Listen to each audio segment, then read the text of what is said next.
Are we on? Hello? Yeah, we hear you. Ready? Okay. I'd like to call to order the City of Riviera Beach Utility District meeting at 5:39 p.m. Madam, roll call. Chairperson Shirley Lanier. Chair Pro Tem Kashamba Miller Anderson. Present. Board Member Trodrick McCoy. Here. Board Member Julia Botel. Here. Board Member Douglas Lawson. Here. Ex officio Board Member Mayor Ronnie Felder. City Manager Jonathan Evans. Present. Executive Director Michael Lowe. Present. District Clerk Claudine Anthony is present. District Attorney Don Nguyen. Here. District Finance Director Randy Sherman. Thank you, Madam Chair. All right, we'll have the Pledge of Allegiance. After that, a moment of silence followed by, we'll have the moment of silence followed by the Pledge of Allegiance led by Councilman McCoy.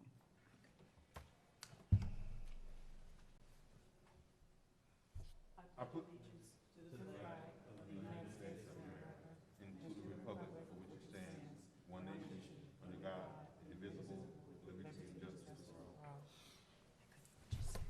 Can we get some volume on her mic?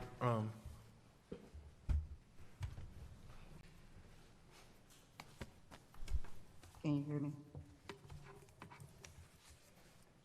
Is it better? Yes. All right. Any person who would like to speak on an agenda item, please complete a yellow public comment card located at the front desk and give it to the staff prior to the item being taken up by the Board of Directors for discussion.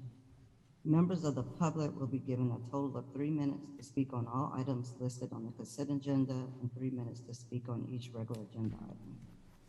The time limit for public comment may be reduced by a vote of the Board of Directors based on the voluminous nature of public comment cards. In no event will anyone be allowed to submit a comment card to speak on an agenda item after the resolution is read or item considered. Do we have any additions, deletions, or substitutions? Madam Disclosure by council. I think the clerk has. Madam Chair, members of the board, there was a revision to the heading and possibly the body. Mr. Sherman would be able to opine on that when we get to resolution number 04-22 UD. There's a revision in the heading of the resolution and possibly the body. Is that better, Mr. McCoy? As previously stated, Mr. Sherman will go over all of the revisions to this document when we get to that item. You were provided with a copy of the revisions at your various desks, and the heading that's on the annotated agenda that you all have is the corrected heading. Thank you. All right, can someone email that to me, what you have on the desk there? Are there any disclosures? No. Can we have a motion to adopt the agenda? Motion to adopt the agenda. Second. Madam Clerk? Board Member McCoy? Yes. Board Member Botel? Yes. Board Member Lawson? Yes. Chair Miller Anderson? Yes. Motion approved. Do we have any comment cards for the consent agenda? Madam Chair, members of the board, there are no public comment cards for the consent agenda. The acceptance of public comment cards for the consent agenda is now closed. Move consent. Second.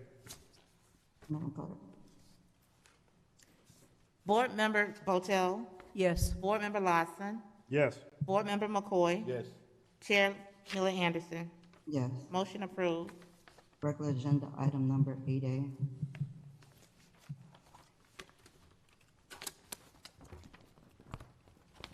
Resolution 4-22 UD, a resolution of the Board of Directors of the City of Riviera Beach Utility Special District authorizing the negotiated sale of City of Riviera Beach Utility Special District Water and Sewer Revenue Refunding Bond, taxable Series 2022A, in the initial aggregate principal amount of not exceeding $19,500,000 for the purpose of refunding and defeasing the district's utility system water and sewer revenue refunding bonds, Series 2014, or portions thereof, and City of Riviera Beach Utility Special District Water and Sewer Revenue Refunding Bond, taxable Series 2022B, in the initial aggregate principal amount of not exceeding $33,500,000 for the purpose of refunding and defeasing the district's utility system water and sewer revenue bonds, Series 2016, or portions thereof,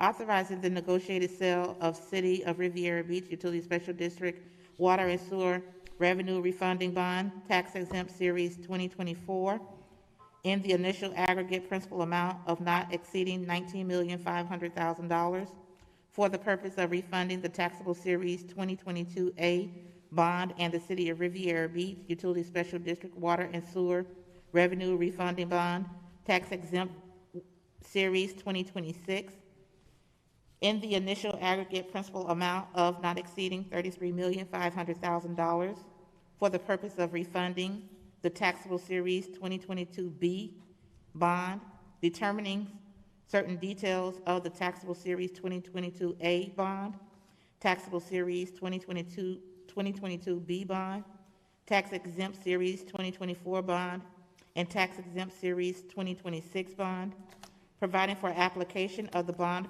proceeds, approving the form of and authorizing the execution and delivery of a loan and refinancing agreement or agreements to effect the negotiated sale of the taxable Series 2022A bond, taxable Series 2022B bond, tax exempt Series 2024 bond, and tax exempt Series 2026 bond, and setting the parameters by which the chairperson or the finance director shall be authorized to execute and deliver the loan and refinancing agreement, appointing a paying agent and registrar, authorizing the execution and delivery of a paying agent / registrar agreement or agreements, appointing an escrow agent, approving the form and authorizing the execution and delivery of an escrow deposit agreement or agreements, appointing a verification agent, appointing a structuring agent, approving the form and authorizing the execution and delivery of structuring agent agreement, authorizing the proper officers of the district to do all other things deemed necessary or advisable in connection with the issuance, sale, and delivery of the taxable Series 2022A bond, taxable Series 2022 bond, tax exempt Series 2024 bond, and tax exempt Series 2026 bond, and provide an effective date. Madam Chair, members of the board, we do not have any public comment cards on this item. The acceptance of public comment cards on this item is now closed. Motion to approve Resolution 4-22 UD. Second. Mr. Evans? Madam Chair, members of the board, at this time, I'd like to have the District Finance Director, Mr. Randy Sherman, make this presentation. Good evening, everyone. Again, Randy Sherman, Finance Director for the district. I'm going to go through the slide, and then I'll explain what the change was in the resolution. What, in essence, all that the city clerk just read is that we are looking to refinance certain portions of the outstanding debt that the district currently has. We have an outstanding Series 2014, which is a refunding of the 2004 bonds, and we have a Series 2016 outstanding that was new money that was done to do the capital projects that you've been approving for the past 5 years. Total outstanding on 2014 bonds, the call date is in 2024. When we set up these bonds, the first 10 years were not refinanceable. The first bonds that we can actually refinance are 2024 and the later years. 2016 bonds, again, 10 years from the time we issued the bonds, so they cannot be called until 2026. Total outstanding for the 2014 is just under $17 million, $16,950,000. The 2016 bonds is $32,605,000. Now, again, we cannot refund the 2022s, 23s for the 14 or the 2016. Can't do 22, 23, 24, 25. So we are only refinancing those bonds that are callable. So for the 2014, we're refinancing $13,905,000, and for the 2016, $22,105,000. So looking at the 2014, the interest rate in 2014 was 3.46%. What we're doing is we're going to issue, we cannot advance refinance these, which in essence is what we're doing using tax-exempt bonds. So for 2022, we're issuing taxable bonds of 2.41%. Then when we hit the call date, it will become tax-exempt, which drops that rate to 2.03%. So the blended rate on the 2014 is 2.158%. Real cash savings that will be saved by this refinancing for the 2014 is $1.957 million. Present value savings is $1.514 million. And the savings as a percentage of the refinancing is 10.88%. The rule of thumb is if it's under 3%, you don't refinance it. So obviously 10.88% is really a good deal for the district. On the 2016 bonds, fourth line down, the interest rate in 2016 was 2.943%. Again, we're going to issue taxable initially at 2.58%. In 2026, when we hit the call date on these bonds, it'll go to a tax-exempt rate of 2.12%. That blended rate is 2.333%. So again, we're taking it down from 2.9 to 2.3%. The cash savings, $3.4 million, PV savings, $2.578 million, and this one is actually at 11.66%. Now, we'll also say that one thing we did do, because we are coming in at taxable and we were going to shift it over to tax exempt, we did look at it to see if there were any tax law changes that may occur during this transition period, whether this deal would still have value. And that the 10.88 and the 11.66 drop down between 8 and 9%. So it still is above the 3% threshold and worth doing. Now, the changes that we had on the resolution, the initial deal that we brought forward is it would have kept these two as one issue, one refunding. What this resolution did is it actually broke it into two separate deals. And what that does is it eliminates the chance that we may have a tax rebate implication depending on where the interest rates are when we go to make these swaps. So by keeping it as two separate deals, that eliminates that. So in essence, what this does, third line up from the bottom, if you look at those two amounts, if you recall last summer when we talked about a refinancing opportunity, we thought we could save $2.4 million. This is actually saving $5.4 million. Madam Chair, could we let the record show that Chair Lanier is on the dais? And Yes, I can't can take any questions that you I have. don't, I didn't have a Could you- view of the whole board. I couldn't. Just let me know when you're ready to take over, Councilwoman, Chairwoman Lanier. I am here. But are you ready? I did not see the board, so I didn't know you were there. Are you ready to take over? Yes, ma'am. All right, thank you. Madam Thank Chair. you. Madam Chair. Mr. Sherman, could you please explain the difference between a cash savings and a present value savings? Sure. The cash savings is we look at the debt service that you would have paid without the refinancing and the actual cash payments that you will make with the refinancing. That's where you save the $5.4 million. Present value is what is that $5.4 million worth today if you had that money in your hand today and investing it out. So if you look at that, that's about $4.1 million, but because these go out all the way to 2036, there's that value that Thank you. pays. Madam Chair. Yes, go ahead. Mr. Sherman, so can you explain or better, can you define a taxable interest rate? Yeah, the owners of the bonds, because there's going to be people out there buying these bonds, Okay, the interest that we pay them, they will not have to pay federal taxes on. So when we go 2022, it's a higher interest rate because they do have to pay taxes, so they're looking for a higher rate, because then when they pay the taxes, it'll net, you know. But then when you get to the tax exempt rate, it's free of federal income taxes. Oh, so, Mr. Sherman, I thought by nature municipal bonds are tax exempt. So why is it that you have to preference this by saying they don't pay federal income tax when these should be exempt from? Because when they changed the tax laws several years back, Several, how many? 2018, I believe it was. 2020? Council? 2018. Okay, they eliminated our ability to advance refinance, because again, we're doing this before the call date.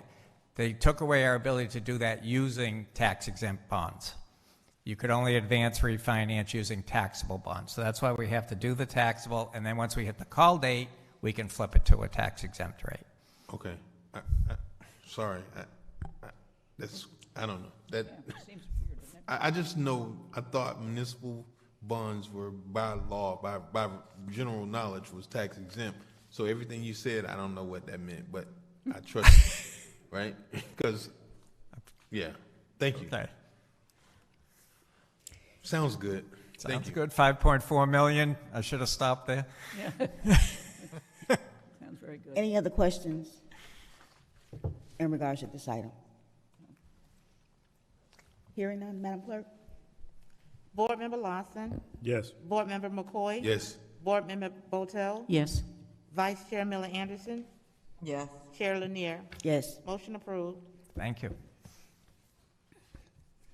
Next item? Resolution number 5-22 UD, a resolution of the Board of Directors of the City of Riviera Beach Utility Special District approving amendment number 1 for the construction services with B&B Underground Construction, Inc. to replace a water main along Lake Drive from Bamboo Road to Inlet Way and along Inlet Way from Lake Drive to South Ocean Avenue in the revised amount of $1,573,335.76, authorizing the Utility Special District Chairperson and District Clerk to execute this agreement amendment, authorizing the Finance Director to transfer $163,129.29 from project number 18157 to project number 18153, authorizing the Utility Special District Executive Director to approve change orders up to 10%, and authorizing the Finance Director to make payment from project number 18153 in a revised amount not to exceed $1,730,669.33 and provide an effective date. Madam Chair, members of the board, we do not have public comment cards on this item. The acceptance of public comment cards on this item is now closed. Motion to approve resolution number 5-22 UD. Second. Very good. Mr. Executive Director? Good evening, Madam Chairperson, board members, City Manager. Michael Lowe, Executive Director of the Special District. The purpose of this amendment here to the contract is to provide... Madam Chair, I can't really hear him. You have to speak right into the mic. She can't hear you. I'm sorry, to provide for an additional sum to enable us to protect the lines that we're installing from the aggressive salt water that's in the groundwater there. This was not picked up until after the original bid. The purpose of this is to extend the life of the pipe, which would have survived in the previous thing, but this will give us an additional 25 plus years of service from these lines. So we think it's a cost-effective way to move forward. Madam Chair. Yes, go ahead. Mr. Lowe, what is the exact percentage amount that this increase, the change order? It's just over the original 10% that we were authorized to have, so we had to come back to you. Okay. I just thought that was interesting, that it's just barely over 10%. And then this resolution also calls for the executive director to have the authority to do change orders of 10%. It just seemed very weird that there could have been like a portion that could have been taken care of and broken down, and then it would not have had to come back before the board if it would have been taken in separate parts. Was that not an option? We did look at it, actually. There was discussions just as I arrived at the district, and there was no option to take it forward. I actually asked that question, could we get it below? And we did try without any success. Okay, because this seems like it was just barely over the 10%. And, love to have your face here, but if, we can, I don't want to stop. I don't want to have to sign anything afterwards. I prefer all projects to have no change orders. Okay, especially when it comes to infrastructure and water and the services we provide, but I appreciate it. Thank you. Thank you. Any other questions in regards to this item? Madam Clerk? Board Member McCoy? Yes. Board Member Botel? Yes. Board Member Lawson? Yes. Vice Chair Miller Anderson? Yes. Chair Lanier? Yes. Motion approved. Thank you, sir, Mr. Lowe, for your presentation. Next item, number 9A. Presentation on the status of the design build project for the new water treatment facility in response to RFQ solicitation number 1039-21-3. Madam Chair, members of the board, we do not have public comment cards on this item. The acceptance of public comment cards on this item is now closed. Mr. Lowe? If it please, I'd like the Assistant City Manager, Ms. Jacobs, to talk on this matter. Thank you. Ms. Jacobs? Thank you, Mr. Lowe. For the record, my name is Deirdre Jacobs. I'm the Assistant City Manager here with the City of Riviera Beach. Good evening, Chair Lanier, other council persons of your respective places, Mr. Evans and Mrs. Wynn and Mrs. Anthony.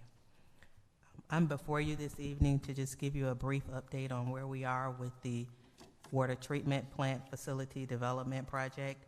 We brought it before the board in November of last year, and since that time, we've been working in collaboration with the attorney that was assigned to work with us, Mr. Cunningham, in order to develop a phase 1 contract. We're hopeful that within the next 30 days, that contract will be reviewed by all parties and then executed to help us move forward. But in the meantime, we've been working with the developers as well to do whatever we can in order to effectuate continual progress with that particular project.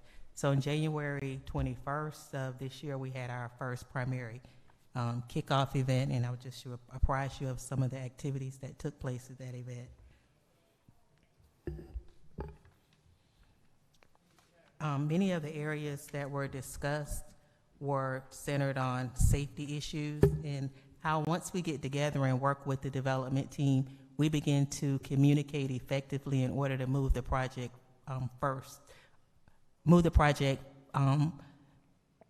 in a fast or a progressive manner with regards to safety being first at hand.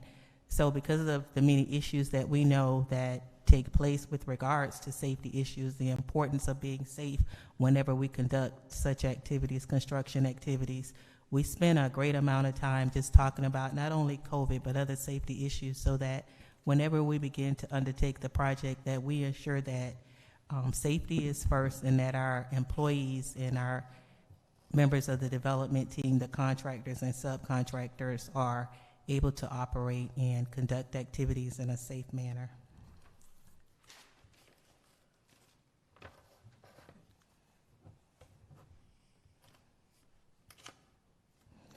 Secondly, we also spoke of organizing community charrettes. Because we are clearly aware of the importance of engaging the community in this project, and we really want the support of the community as we move forward. Of course, this is a rendering that was included in the application packet of the developer that was chosen, Haskell. We're also aware that there were, of the two other applications that we received, some of the renderings that they presented as well were quite attractive. So this is not necessarily the rendering that will be erected for the water treatment plant facility, but it was the one that was included as a part of the presentation because it was theirs. But the purpose of the community charrettes is to share not only this rendering, but the ideas of others that have an interest in our community that might be able to bring creative and attractive ideas and comments, so that whenever we develop our project, it'll be one that will be inclusive of the community. We also spoke highly of ways in which we could attract the community and we could build wealth for the community itself. We talked about being creative in terms of being inclusionary when it comes to small and minority businesses that exist in the city of Riviera Beach in particular, and Palm Beach County in general. So there was much conversation that dealt with how do we do that? How do we make sure that everybody gets a piece of the pie? This is such a large project that we want to ensure that the smaller businesses that are in our area, that they are able to participate on an equal basis and have a footing that will provide them with some type of advantage as well to this particular process. We also spoke about training and development activities, and actually on tomorrow we're going to take our water treatment plant operators to Seacoast Utilities so that they'll be apprised of the many different types of water treatment methods that are available. Of course, that hasn't been decided yet which treatment method we'll use, but we wanted to engage the water treatment plant operators so that they'll have an idea of what the different types of methods there are, and they'll be able to be a part of the conversation when we start to decide which treatment, water treatment process would be better for us.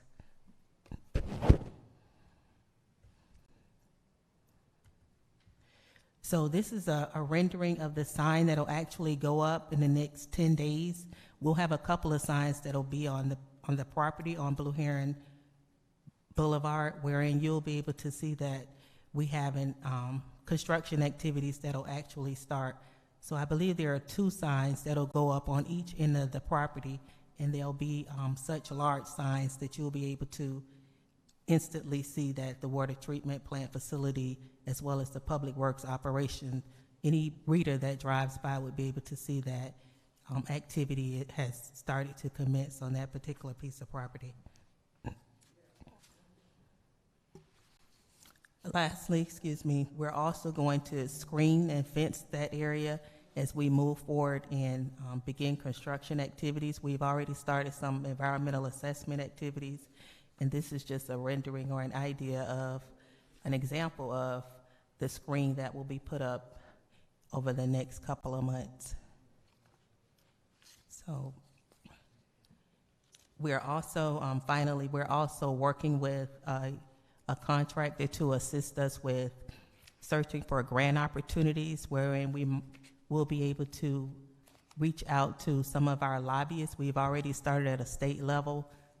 The contractor that I talked to this afternoon also mentioned that they were familiar with working with lobbyists at federal levels in order for us to go out to see if we could come up with ways to finance our projects so that we wouldn't only rely on loans, that we would be able to go out and search for grant activities. So as far as the financing goes, that's something that we've started to do as well, to reach out to contractors to help us to search for dollars so that we could have an abundance of money and not necessarily have to depend on loan dollars. So that concludes my presentation, unless you have questions. Madam Chair, Yes, go ahead. just to be clear, when you do the charrettes, will you be presenting at all any of the, I'm looking at the other 2 designs right now, and I remember when we saw them that evening, thinking that there were some components of each of them that had an attractive, that were attractive to me. So will the community members who are in the charrettes have access to that information, or will that muddy the waters too much? Or will you just go through a list of things that might be able to be taken from the things that we might want to bring over from the other projects that were proposed? So yes, ma'am, your comments are well taken, and I mentioned that that was a rendering that this particular developer included it as a part of their application package, but there were renderings in the other 2 application packages that many people mentioned that attracted them as well. So the process will be fluid, And the whole goal of reaching out to the community, I think we came up with 1 or 2 workshops or charrettes that we could have, would be done in a way where we could actually ask them their opinions and ideas. So it's not we wouldn't necessarily tell them, we would pretty much enjoin them in the conversation so that we could benefit from their thoughts. So it wouldn't be exclusively limited to this rendering or the other 2. It would be open for comments and suggestions. Thank you. So it looks like we're going to have an opening in December of 2025? Is Yes, that ma'am. optimistic or realistic? I would say it's realistic. Thanks. Very good. Any other questions in regards to this presentation? Thank you Madam so Chair. much, Ms. Jacobs. You have done a phenomenal job in getting us from thinking about a water plant, asking for a water plant, and actually now seeing it happen and, having the contractor on board and having, we got fences around. And I mean, this is really a excellent body of work to be able to get this far, this fast, with something as huge as a $150 million water plant. So you should be commended for your work, Ms. Jacobs. Thank you so much. Thank you, Madam Chair. Mr. McCoy? Thank you. Ms. Jacobs and Mr. Director, so what can we expect next? Is the group going to caucus again and meet? Like, what's the next steps going forward? Do they have another roundtable? Like, where are we at now? Just so we can understand what to expect as far as the team getting together, the work progress, the timeline, that sort of thing.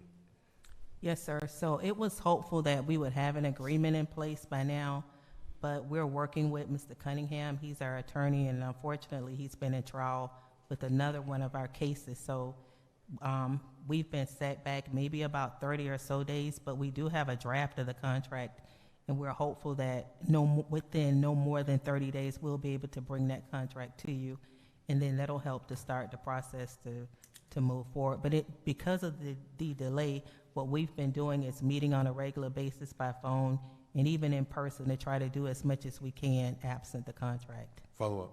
So I guess my question is, outside of the contract, what are the next steps going forward? Do they continue with the environmental assessments? Yes, Are sir. they currently, I guess what should we expect? I mean, the contract, I think, is something that is really a instrument that's going to be executed regardless. But I want to, from an operational and project standpoint, we're looking at, I guess, our due diligence, well, the engineering due diligence and making sure that the environmental assessments are all taken care of. What happens after that? Do we go into the design phase? Do we start the preliminary design of the infrastructure part? Or do we go into the aesthetics that Board Member Botel spoke of? Like, what happens after the environmental assessment? So the environmental assessments, they're ongoing. There's a water supply plan that we've been working on with Brown and Caldwell. On yesterday, we received an email from the developer. Normally, this would take place after the contract, but because we haven't executed the contract, we're trying to do things preliminary like the water supply plan. We're working on with the developer in order to find out the conditions of our wells, because that'll play a part as well. Procurement, we've talked about things like procurement. How is it that we begin to buy equipment well in advance as opposed to waiting on the contract, because we know that there are logistical issues that'll prevent us from actually going out and purchasing equipment.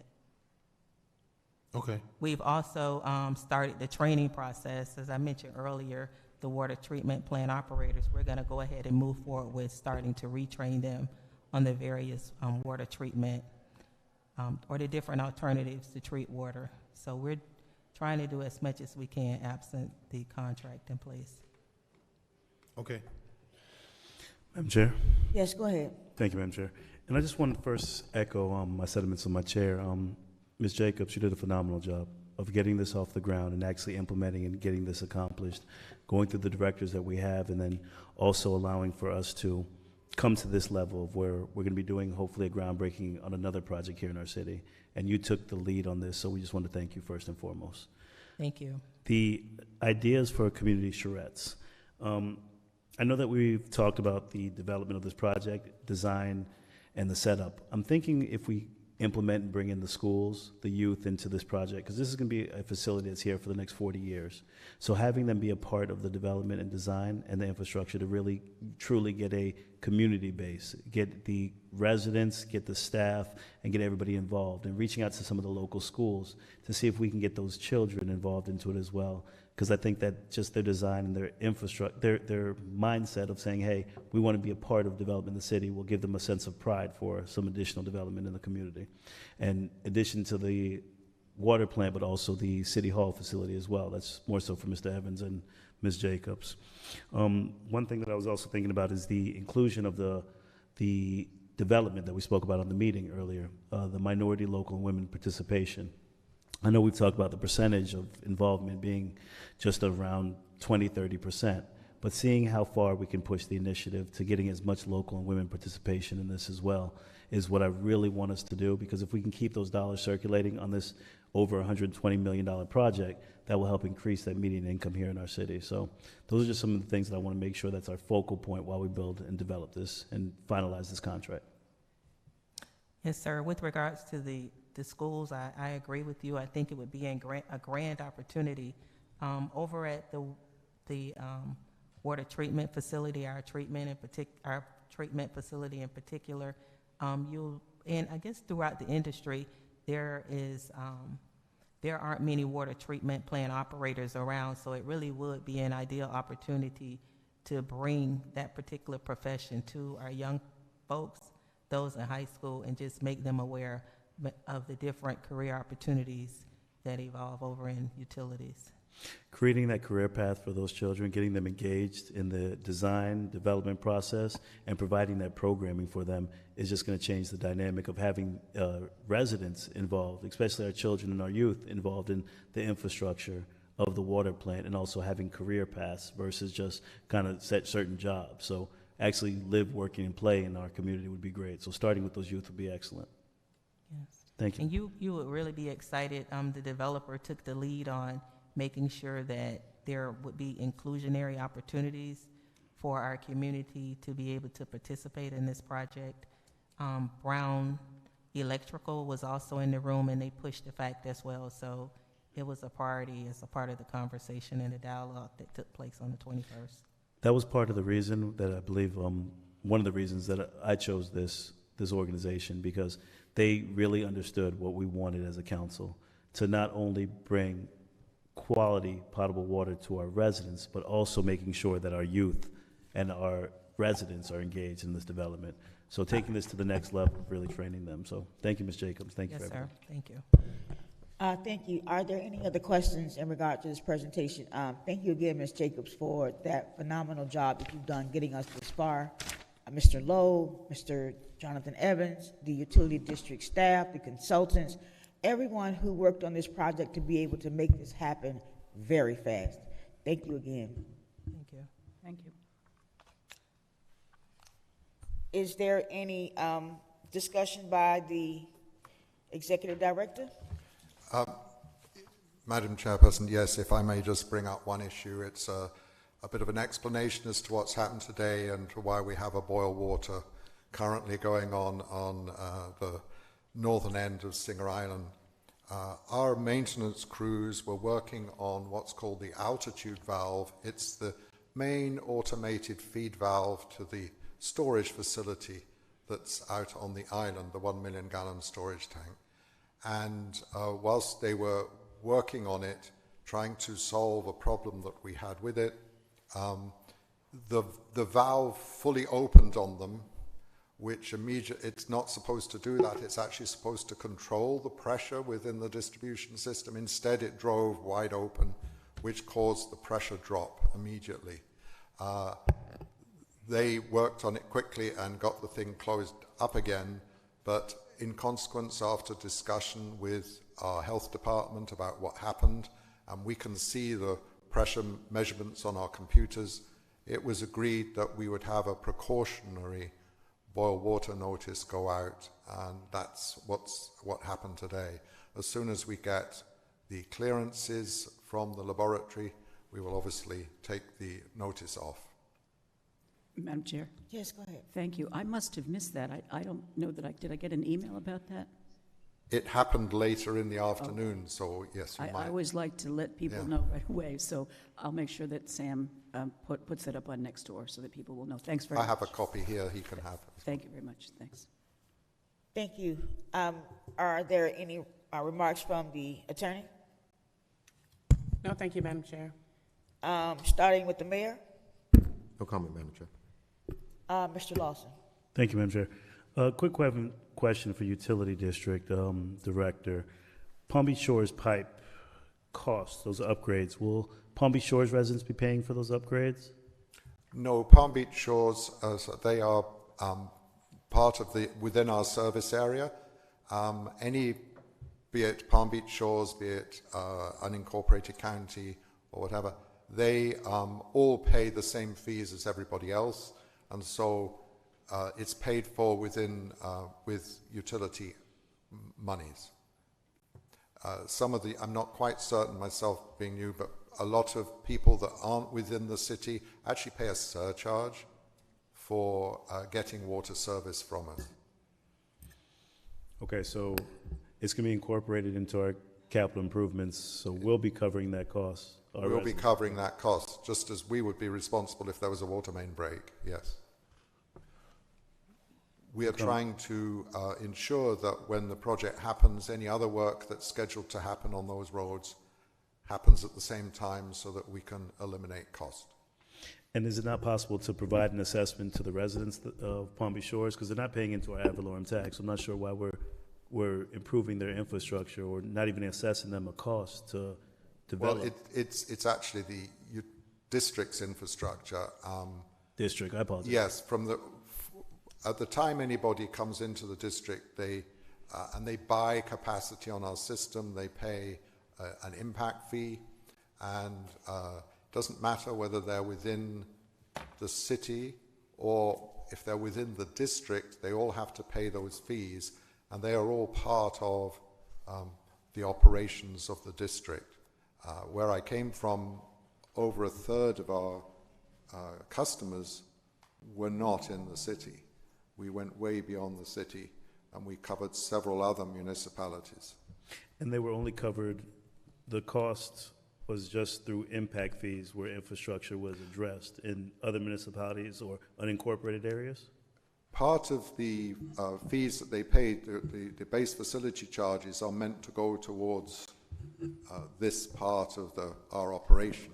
Mm-hmm. So we have cost elements that are based upon usage, and some just for having the pleasure of having a connection to our system so that we can afford to pay our people who are going to maintain those systems. So they do pay a higher cost than our residents then?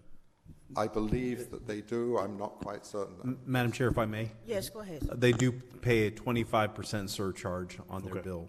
So that is the cost for those that receive service outside our municipal boundary. So they pay their rate, and then they pay a 25% surcharge, as well as an impact fee once the system was connected and established. Yes, I was only uncertain because where I came from, some municipalities paid the the surcharge and some didn't.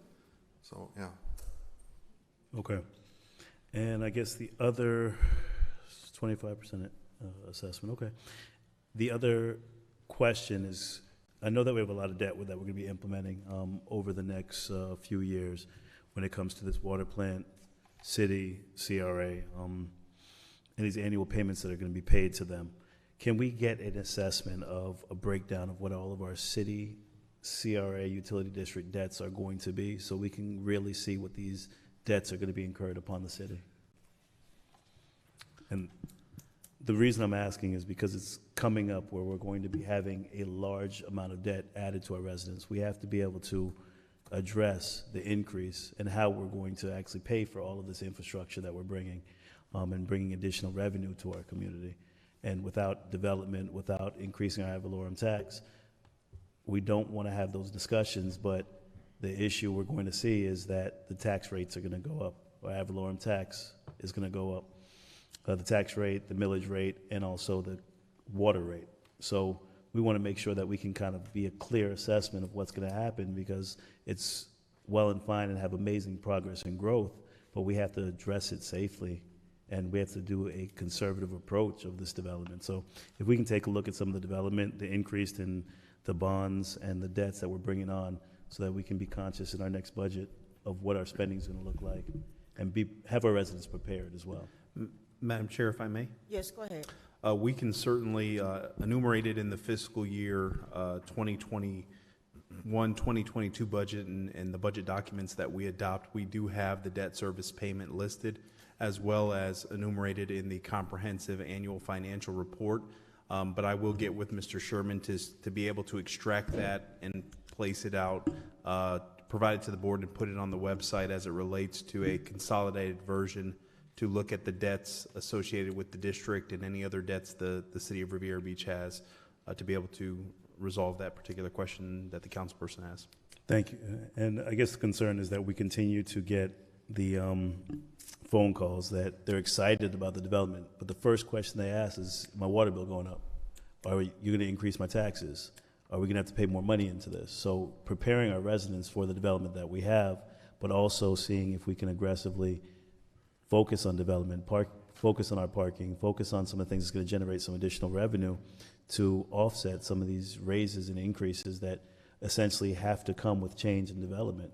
So slowly preparing our residents and teaching them over the next years that there is going to be an increase, but if their average median income is not increasing at the rate of our development, our residents are going to be pushed out of this area. So we really have to take a conscious effort in preparing them. Thank you, Madam Chair. Thank you. Mr. McCoy? Thank you, Madam Chair. Board Member Lawson, that was a perfect question, because I asked the same question yesterday, and quite frankly, I want to get clarification, because while I do understand they pay a 25% surcharge, that's not always the case. And since Councilman Lawson brought it up, I literally was sitting yesterday in our call, and I was puzzled that perhaps that may be true that they pay us 25%, but we only own the infrastructure. We don't own the roadway. So who pays for that? I never hear anybody talking about when we have to go down and fix that pipe. Do we now cover the cost? Do Palm Beach Shores not contribute anything?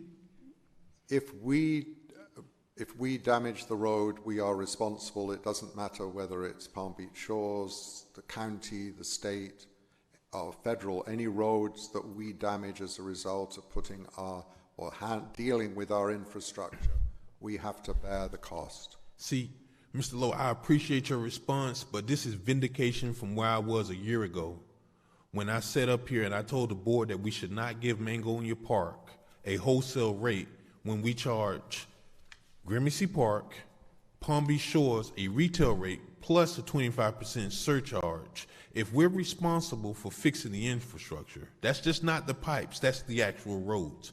As far as I'm concerned, I don't want to offset what the folks in the town of Mangonia Park are getting as a wholesale rate on the backs of our residents in the city. And that's exactly why I didn't support it. Quite frankly, if you don't own your road, if you don't own your own water pipe, it's my position that, we need to start moving towards the direction, and this is a development services point, of trying to annex certain areas within the organization, such as Gramercy Park and the unincorporated areas off of Gardens Road, because for all intents and purposes, if we have to cover the infrastructure, we have to provide the water to them. If there is a break and we have to go into the road, or we have to do a regular capital plan project update and bring the, replace the pipes, then, it seems very strange that everything around them revolves around the water that we provide, but the services and the tax dollars go back into the county's fund instead of the city's fund, with the exception of police and fire that we don't provide. But this is exactly why I don't support the surcharge that, I think I was the sole member that didn't support that. And it just doesn't make sense that we're going to give Mangonia Park this opportunity to get a wholesale rate when we don't do the same for Palm Beach Shores. And then not only that, I don't even know, and this is a question, does Mangonia Park, Gramercy Park, and Palm Beach Shores all pay the 25% surcharge? Madam Chair, if I may? Yeah, yes, go ahead. Yes, there is a surcharge that's assessed, and it's the surcharge, it's the highest amount you could levy per statute. The other side, the difference between Mangonia Park, we're talking about sanitary sewer with that particular issue, where this is potable water. So it is different. Mangonia Park service that they receive from the city of Riviera Beaches, we allow for them to utilize our lines to transfer the bio waste to the ECR. So the situation here is different from Mangonia Park and Palm Beach Shores, because Palm Beach Shores, we're providing potable water as well. Follow up. Yes, go ahead. Mr. Evans, we do provide potable water to the town of Mangonia Park. No, we do not. I think we do. Mr. Sherman, I'm almost certain we do. Because I specifically recall looking at an agreement for potable water. Again, Randy Sherman, Finance Director. Only if we open up the interconnect. It's not, we don't service them on a retail basis, only if they need additional water. So occasionally we open it, but it's not a daily delivery of water to the Mangonia.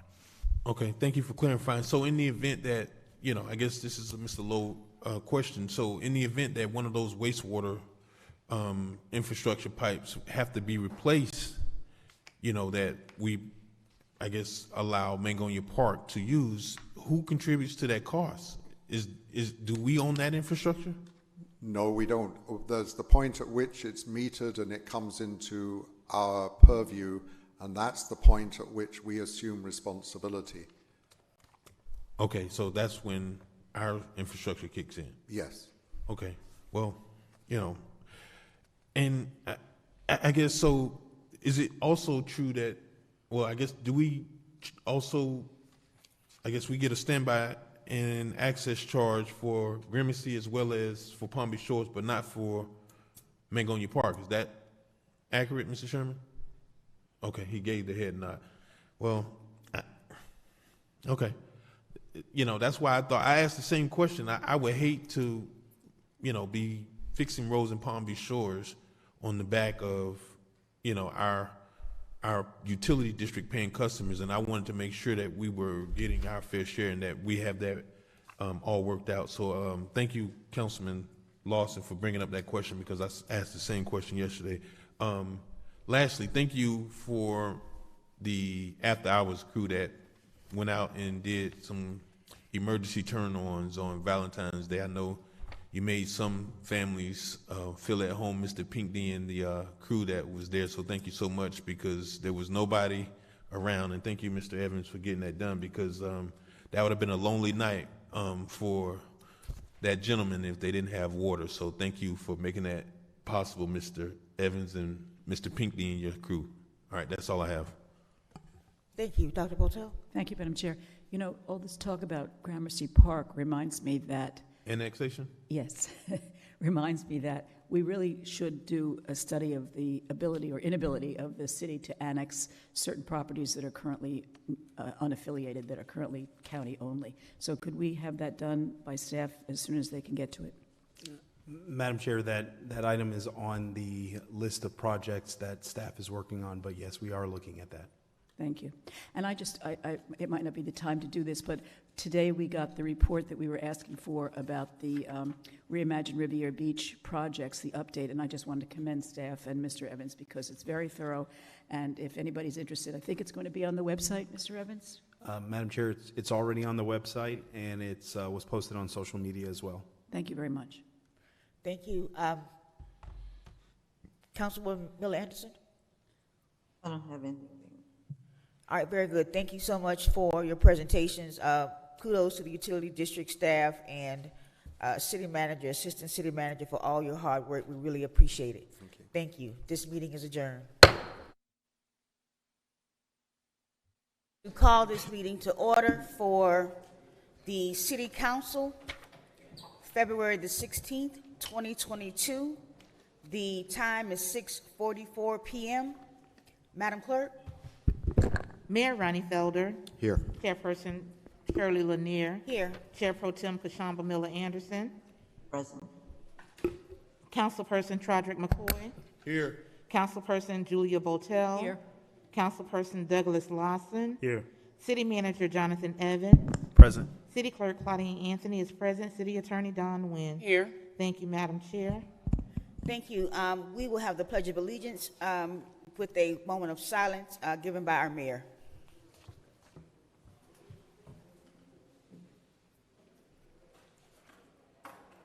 Pledge allegiance to the flag. United States of America, and to the republic for which it stands, one nation, under God, indivisible, with liberty and justice for all. Do we have any additions, deletions, or substitutions for this agenda this evening? Yes, Madam Chair, I'll ask that the clerk read that item into the record. Okay.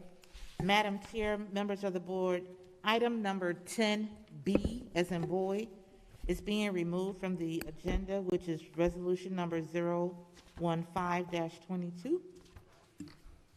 And that is all that I have for revisions to the agenda. Okay, are there any disclosures by the council in relation to any of these items that are listed on the agenda this evening? No? Can I get a motion to Motion adopt the agenda as amended? Motion to approve the agenda as amended. Second. We are at our consent agenda part of the meeting. Madam Chair, can I take a Oh, I'm vote? sorry. I'm sorry, go ahead. Councilperson McCoy? Yes. Councilperson Botel? Yes. Councilperson Lawson? Yes. Pro Tem Miller Anderson? Yes. Chair Lanier? Yes. Motion approved. We're at the consent agenda part of our agenda. All matters listed under this item are considered to be routine, and action will be taken by one motion. There will be no separate discussion of these items unless a councilperson requests. In that event, the item will be removed from the general order of business and considered in its normal sequence on the agenda. Do we have anyone that wants to pull an item from the consent agenda for further discussion? Move consent. Second. I would like to, before we take a vote, I would like to ask about the minutes.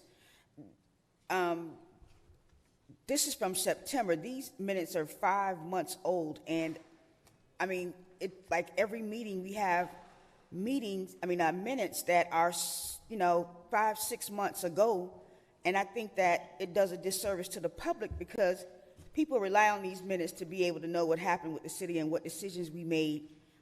Although there's, a YouTube channel that kind of, broadcasts the meetings, people don't have access to that maybe, but it's still good to be able to look at the minutes to be able to understand what happened at a meeting. And for these minutes to be 5, months old, I know we had a discussion about it, Mr. Evans, so where are we with that? Madam Chair, I have done a review of all of the meetings that took place in 2021. And from my review, my second review of all of the meetings, this seems to be the last set of minutes that were not approved by the board. What I do throughout the year is, human error occurs as it relates to overlooking minutes that have not been approved. So I'm constantly reviewing to make sure that our minutes are in order and to make sure that we have not overlooked any minutes that have not been submitted for approval. So it's not that it was not transcribed, it was not submitted for approval to the board. And it's something that I constantly do to make sure that I'm on top of all of the minutes being approved for meetings that have occurred during the year. We had over 70 meetings last year, so try to keep abreast as much as you possibly can. No, I understand that. I just wanted to make sure that if we had a company that could not keep up, then we need to find somebody else. I just wanted to make sure that the public has access to those minutes. Yeah, Shortly it's after not the meeting. the companies, it's just, going back and to make sure that we have submitted everything for approval. Okay, very good. Madam Chair, Yes, go ahead. while we're looking at items on the consent agenda, could we just ask our new library director to come to the podium and say hello so that we all know? Who's that? Mr. Brody. He's in the, Oh, our library director. I hate to put him on the spot, but just a quick hello so we can. Is the appointee, Mr. Brody, is the appointee here this evening? Oh, you don't see her? Okay.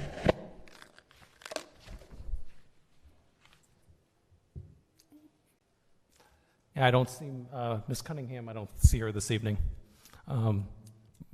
But for a quick introduction, my name is Adam Brody, and I'm honored to be here as the new library director for the City of Riviera Beach.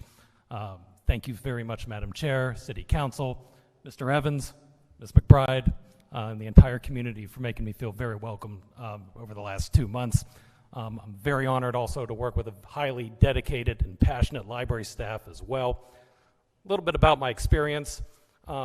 About 24 years ago, I started as a library page, shelving books after school, and over the years, I've evolved through the ranks on the public library level, at the academic library level as well, and I'm honored to return to my roots in the public library sector to do everything I can to help move the library forward from a cultural standpoint, an educational standpoint, and from a cultural and educational standpoint. I'm very much looking forward to doing all that I can collaboratively as we move the library forward with our Reimagine campaign. Thank you very much. Thank you, sir. Thank you. If there are no other questions in regards to the consent agenda, Madam Clerk? Board Member Votel. Yes. Councilperson Lawson. Yes. Councilperson McCoy. Yes. Pro Tem Miller Anderson. Yes. Chair Lanier. Yes. Motion approved. Next item, Madam Clerk.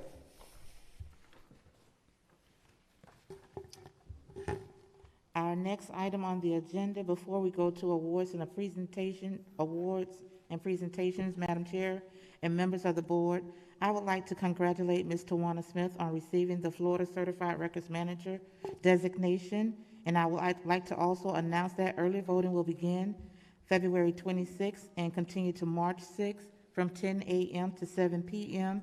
We do have a location for early voting here in the city of Riviera Beach at our Wells Recreation Center. For more information about early voting, how to request a vote by mail ballot, please visit the city's website at www.rivierabch.com. Thank you. Congratulations, Ms. Tawana Smith, if you're watching. We're now down to item 5A, proclamation from the Office of the Mayor recognizing Black History Month. Thank you, Madam Clerk. From the Office of the Mayor, City of Riviera Beach, Palm Beach County, Florida, honoring Black History Month.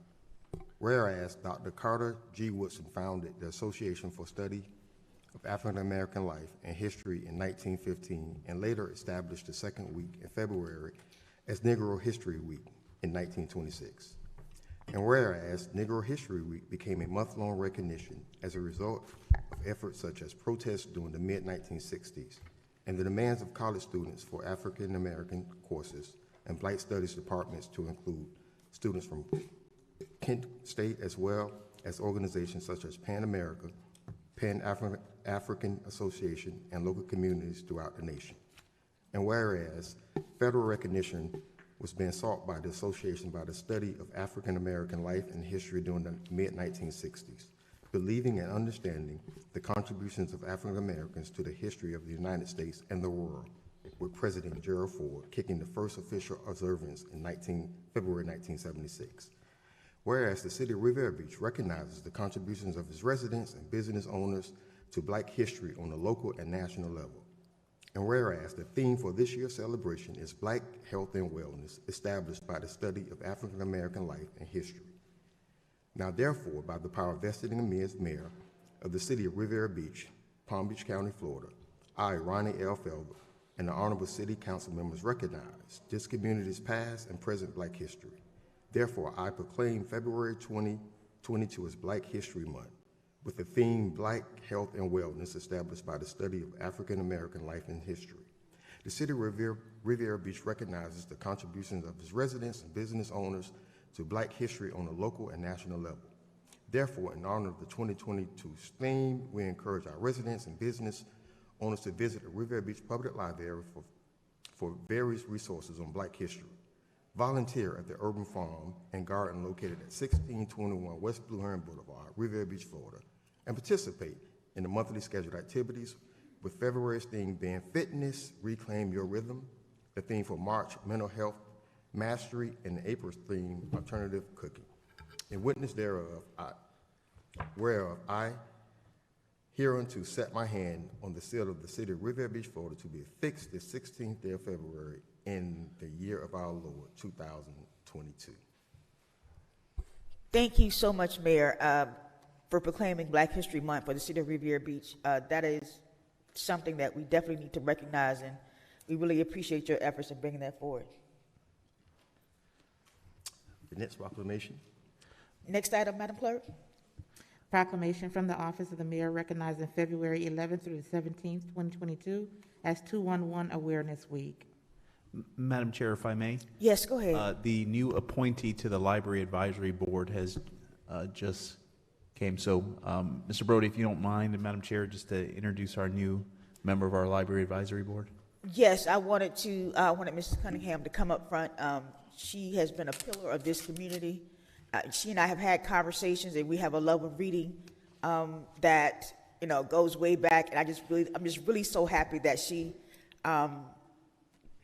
decided to join our library board. Thank you so much, Ms. Cunningham. Good evening, Chair. Good evening. And council person and the mayor and the city manager. My name is Danielle Cunningham, and I just want to thank you for allowing me to be a part of the library board, advisory board.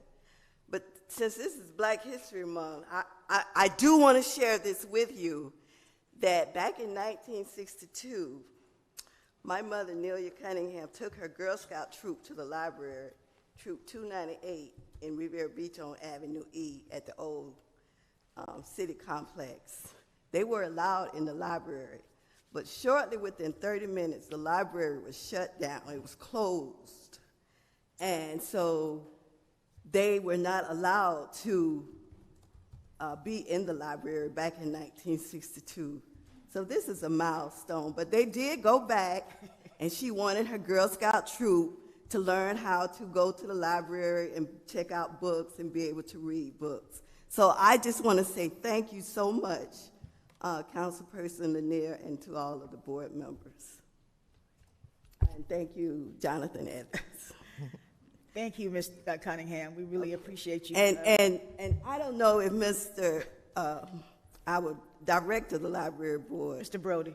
Mr. Brody, I don't know if he told you that of the new ideas that he's planning on doing for the library as well, having computer classes for the community and focusing on the children so that they can come to the library and learn and do their homework and do whatever they need to do so that they can learn how to read and foster. Reading is fundamental, and so that they are able to go on to higher grounds right here in the city of Riviera Beach. So thank you so much. Thank you. Thank you. Madam Clerk. Madam Chair, members of the board, we're now down to 7A, ordinance number. Mr. Mayor has the mayor got to read the proclamation. Thank you, Madam Clerk. Proclamation from the Office of the Mayor, City of Riviera Beach, Palm Beach County, Florida, 211 Awareness Proclamation 2022. Whereas 211 Helpline is entering its 6th decade of quality and caring service to the community. And whereas over the span of time, 211 Helpline has responded to over 3 million requests for help from people of all walks of life, providing guidance and support as they are needed. 211 continues to do so through these trying times. And whereas mental health and emotional health, addiction, housing, utilities, food, insecurity, and health concerns are the top needs expressed by people reaching out to us. And whereas 211 has a caring staff to be the beacon of hope, providing crisis support and resources to people who are overwhelmed and do not know where to turn. 211 is also available any time of day or night. And whereas 211 has also specialized advocacy and support programs that include a caregiver support project, the Needs Helpline, Help Me Grow, catching children's developmental delays, early and elder crisis outreach.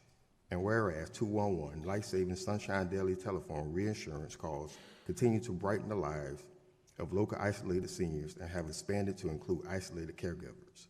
And whereas 211's My Florida Veterans provides peer-to-peer support and helps veterans to readjust by providing linkage to services and veterans and their families. And whereas 211 Awareness Week in the city of Riviera Beach urge all citizens to be aware that if they are overwhelmed and in a crisis or just need to talk, 211 is available anytime, day or night.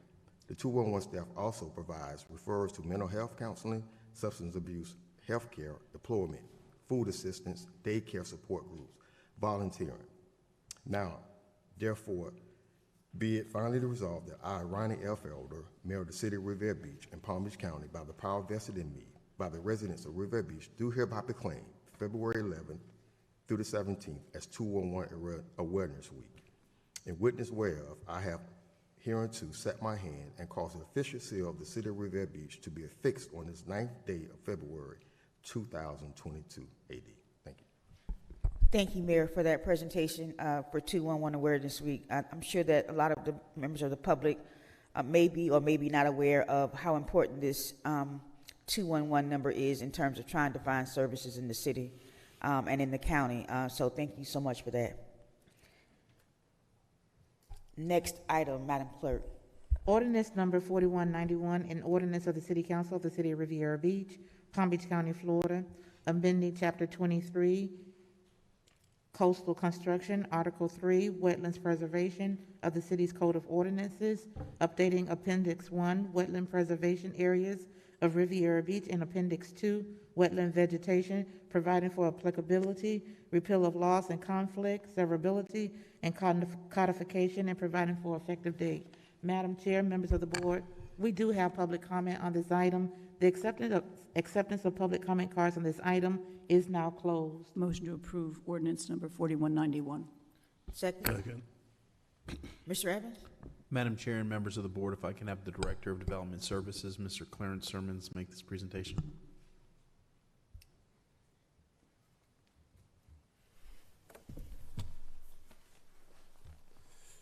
Good evening, Madam Chair. Clarence Sermons, Director of Development Services, for the record. This item is before you for second reading, and there have been no changes since first reading. Are there any questions for Mr. Sermons in regards to this item? Madam Clerk? Bessie Brown, Mary Bram.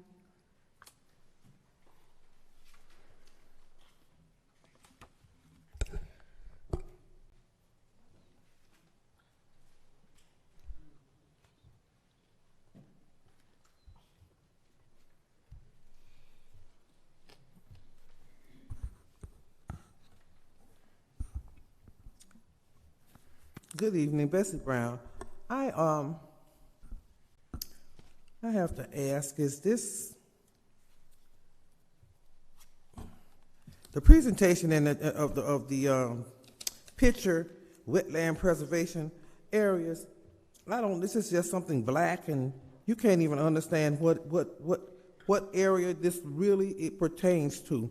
I think we should have gotten a better picture than that in this presentation, because I don't know where is this and what is this?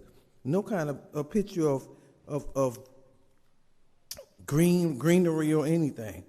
I'm particularly upset about that, and I'd also like to know is if Mr. Fane Lozman property is included in here anyway.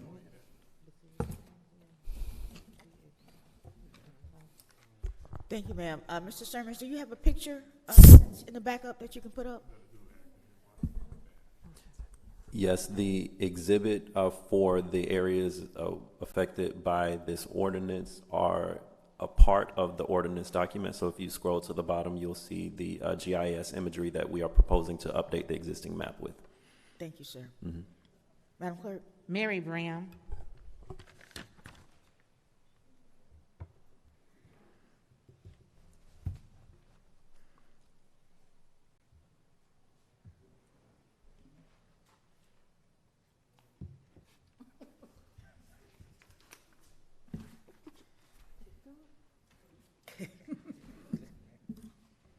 Miss Mary Bram, can you hear me? Yes. Can you hear me? A little bit, you can put it. You can hear me. Pull the mic down. Yeah, Can you you go. hear me now? Okay. Miss Mary Bram, Riviera Beach. It is no doubt that this is the second reading for this, and we know that this is protection here. That's just a common sense as with we as human beings, so that we can realize some things must remain, and we must have that fortitude to protect them. A little bit here. It adjacent to the Lake Lagoon last year, between June and October of 2020, the City Council held 6 public meetings, and it was overwhelmed not just from the lagoon area, but for we as residents all over the county and municipalities. Some things that we go in and we do the things that we not want to do, but what we must and shall do to preserve that habitat, those wetlands. We breathe it. We breathe from the ocean residents. It's just like everything else that we do. We have to protect the living, our environment, and most of all, we have to protect the vegetations, the habitats, everything that is there. As I said before on this first reading here, we do not own that. We do not own that. So by we not owning what was already there before we even existed as human beings, we must preserve it, we must protect it, and we must do that forever and ever and ever. Lay down these ordinances here so that it can be in retrospect to the human nature of life, we as individuals. So that's my stand on it, and I'm sure that you all would not have any problem about this. Mayor, you have on your bow tie tonight. Thank you. Black history, your black bow tie. Thank you. Thank you, Ms. Brown. Madam Clerk. Madam Chair, members of the board, that concludes public comment. Are there any questions from the board in regards to this item? Madam Clerk. Councilperson Lawson? Yes. Councilperson McCoy? Yes. Councilperson Botel? Yes. Pro Tem Miller Anderson? Yes. Chair Lanier? Yes. Motion approved. Thank you, Madam Clerk. Next item. Resolution number 022-22, a resolution of the City Council of the City of Riviera Beach, Palm Beach County, Florida, awarding a contract to Desmond, Inc. to provide parking consultant services in an amount not to exceed $200,000 and authorizing the mayor and city clerk to execute same and provide an effective date. Madam Chair, members of the board, we do have public comment on this item. The acceptance of public comment cards on this item is now closed. Motion to approve resolution number 22-22. Second. Mr. Evans? Madam Chair and members of the board, if I can have the Finance Director, Mr. Randy Sherman, make this presentation. Thank you, Mr. Sherman. Good evening, Randy Sherman, Director of Finance and Administrative Services. This item is the award of a contract to Desmond, Inc. to provide parking consulting services. Back in 2016, the city and the CRA issued a joint RFP for a consultant. That contract has expired. We issued a new RFP last year, and Desmond came out as the #1 recommended firm. I will tell you that the scope in the original agreement that we had was just for the Marina District and Ocean Mall, and we did parking studies on those two. This contract, we've amended the scope to include the entire city. So as we develop Blue Heron or Broadway or the City Hall site, the parking consultant now has the ability to touch on those areas as well. We have capped this contract at this point at $200,000, which was the amount that the board approved as part of the CIP process last year. And I can take any questions. Madam Chair. Yes, go ahead. We were talking back then about having paid parking at the Ocean Mall area. Is that still in consideration? It is still in consideration. Staff is working on the ordinances that we believe need to be in place. And then you'll have to adopt rates and you'll go through that process. But yes, Ocean Mall is certainly a. Yeah, good. And just one other thing, I know because I cross that bridge quite often, it's almost impossible for our people to get into Phil Foster Park crossing the Blue Heron Bridge on any given weekend, even sometimes off-season, but it's horrible in season. They can't park there. So I'm just wondering if we could, when Desmond takes a look at our parking needs, could they do an analysis of whether or not we could do a structured parking on the west side of Blue Heron Bridge somewhere so that people could park there and then walk to Phil Foster so that at least our people can take advantage of that beautiful spot without having to worry about parking right there on Phil Foster at the parking lot there. It would be really good to know whether or not that's something that we could conceivably do. Yeah, staff has discussed the west side of the bridge east of Broadway. They're very narrow lots. They're small. They're really only residential depth lots. So if that whole stretch is going to be developed to any extent, you're going to have structured parking. Yeah. So we have had that discussion, and that certainly can be one of the tasks that we ask this consultant. Could it even be part of whatever we do on the corner of Broadway and Blue Heron? I mean, I'm not saying that's the perfect spot, but it might be something to consider for that location. Absolutely, yeah. Thank you. Do we have any public comment? Yes, we do. Yes? Yes, ma'am. Okay, go ahead with that. John Clayton.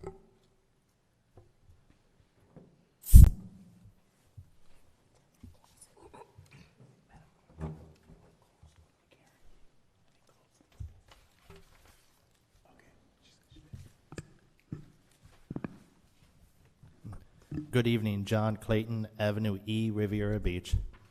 I know there's a paid parking under consideration for all city property now, but I'll use the Ocean Mall as an example because I go there twice a week.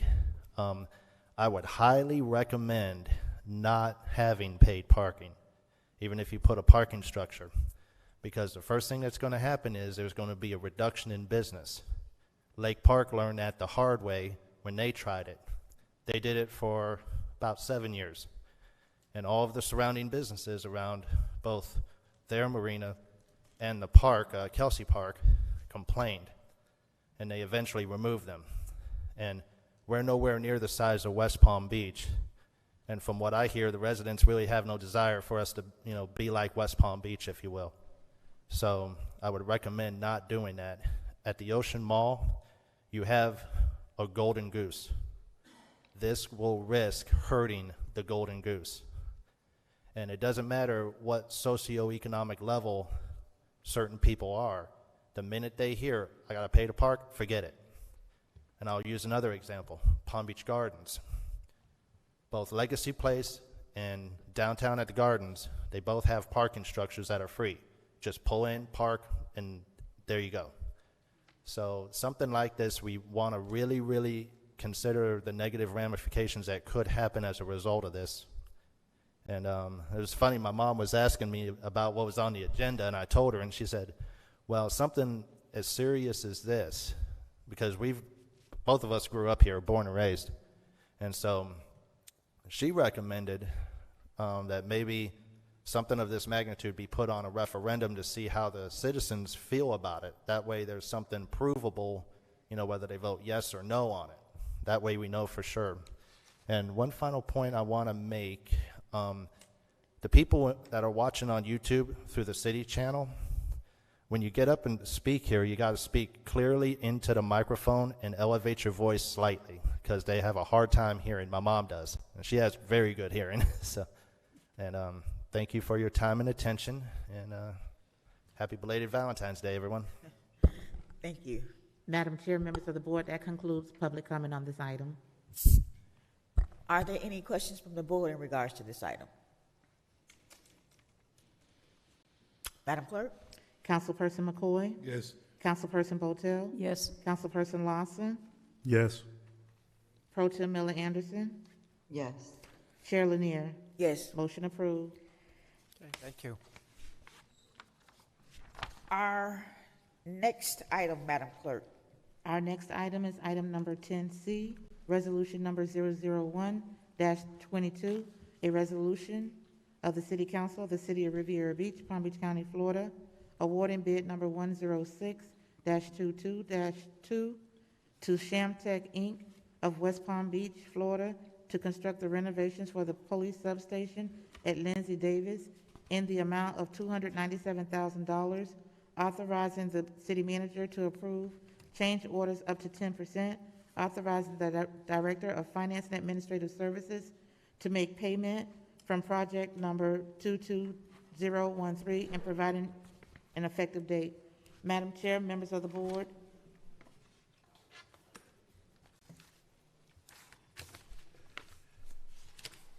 We do have public comment on this item. The acceptance of public comment on this item is now closed. Resolution to approve number 00122. Second. Mr. Evans? Madam Chair and members of the board, at this time, if I could have the Chief of Police, Mr. Nathan Osgood, as well as the Director of Public Works, Mr. Lewis Johnson, make this presentation. Thank you, Mr. Manager. Madam Chair, first of all, Get close to the mic. all right, sorry. Madam Chair, first of all, for the record, I'm Chief Nathan Osgood, as was just stated. Give a lot of credit to, first of all, Director Lewis Johnson, his team, for doing the legwork to get this built out for us. As you're aware that we've been pushing community policing and the strategy, the ideal to lower crime. And one of the ways we come up with is to move the police further west. Having robust conversation with the city manager, we spoke about the ideal of moving the police department west side officers out west. We have 63% of our crime occurring west of Barack Obama Highway, and 16% of the crime and that occurring right there in the area of Monroe Heights, giving it the highest crime area in the city. Okay, Chief, I think that's my district, so, Yes, take it sir. easy. I'll be quick. I'm just saying the reason now. With that said, we have come up with a plan to move the police department to the substation at Lindsay Davis Center. That would give us a better communication, responding to our citizen needs, community response, and also that's our home base for the community policing. You'll see our police department conducting roll call service or line up at the police district substation twice a day. You'll see several police cars in that area. We're asking that the council approve the staff, the city manager to approve $297,000 to facilitate this renovation. And if you have any questions about the needs of the renovation, what we're doing, I'm going to turn that over to Director Lewis Johnson. Thank you, sir. Before we take questions, we'll go with public comment. Mary Bram.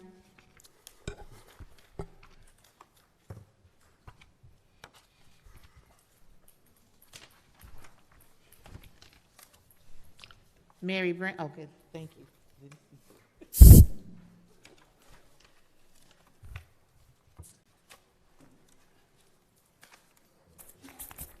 Mary Bram, I don't care what district it may be in. It has been that for years and years and years. And it is time for a cleanup and a clean out.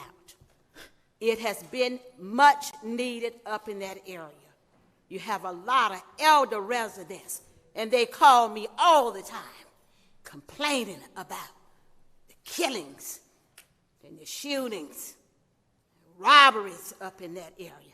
I don't care who district it is, whether it's tragic, but it belongs to all of us.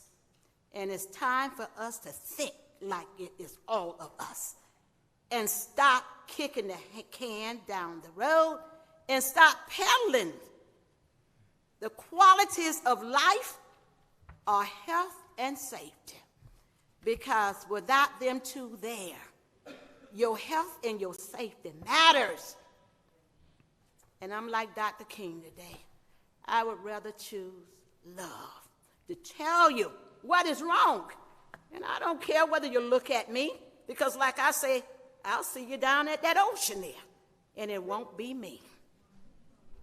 So we need to say what it is, no matter who it is.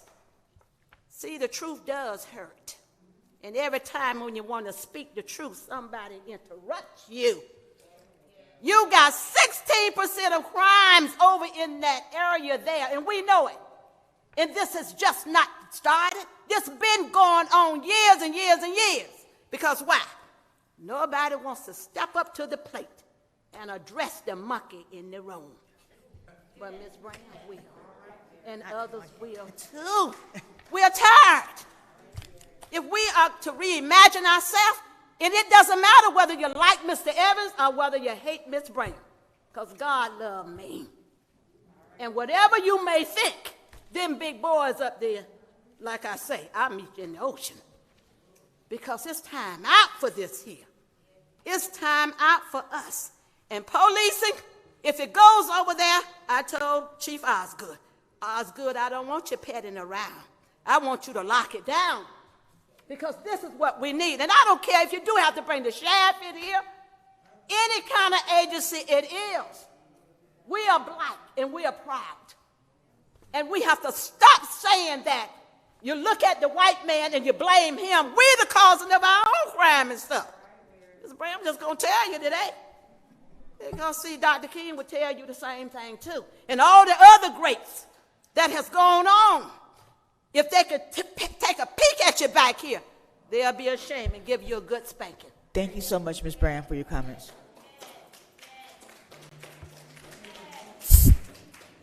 Madam Chair, members of the board, that concludes public comment. Are there any questions from the board in regards to this item? Madam Chair? Yes, go ahead. So how many officers will be stationed over there, Chief? Madam Chair, may I? So we have the morning lineup and the evening lineup, each comprise. Madam Chair? Yes, hold on one second. From a tactical perspective, we should not really communicate specificity on how many officers. Sorry, okay, sorry, I'll talk to private about it. But I will say one thing, and I know I bring this up all the time, but it sort of sticks in my craw. I know we have that recap program. Could we get a presentation about that again? We might have had one in the past, but it's been proven to be effective in Las Vegas. I don't know, I know they're utilizing it in West Palm Beach. I don't know whether they've had any effectiveness there. It's rebuilding every community around peace, and you know what this is about, and we've got a recap person in charge of it, but I just wonder if we're implementing it in the same true model, to the same model that they've had so much effectiveness in Las Vegas. So I would like us to take a look at that and be sure that we're really doing what they did that was so effective out there and doing that here, because I think it has great promise to make a difference in our community. So if we could have maybe a report about that, or maybe you and I can sit down and talk about it offline, I don't know, but I just need to understand that it's being implemented with the great level of precision. Thanks. Madam Chair. Yes, go ahead, sir. Just to address Dr. Botel, and one of the problems we're having with the recap here is you have to have involvement with your churches. And so we've had meetings, and so it may be having more town halls or just meetings with churches, because in order for that program to work, you have to have participation of the members of the community, and they start with the faith-based first. And so we have to get pastors to buy in with their congregations. And then once you get the overall people, then the program works. So that's something that we really need to dive into, making sure that we can get clergy on board. Yeah, Madam Chair? Yes, go ahead. I would be ashamed of the churches if they weren't ready to step up. And I hope it's not that they're reluctant.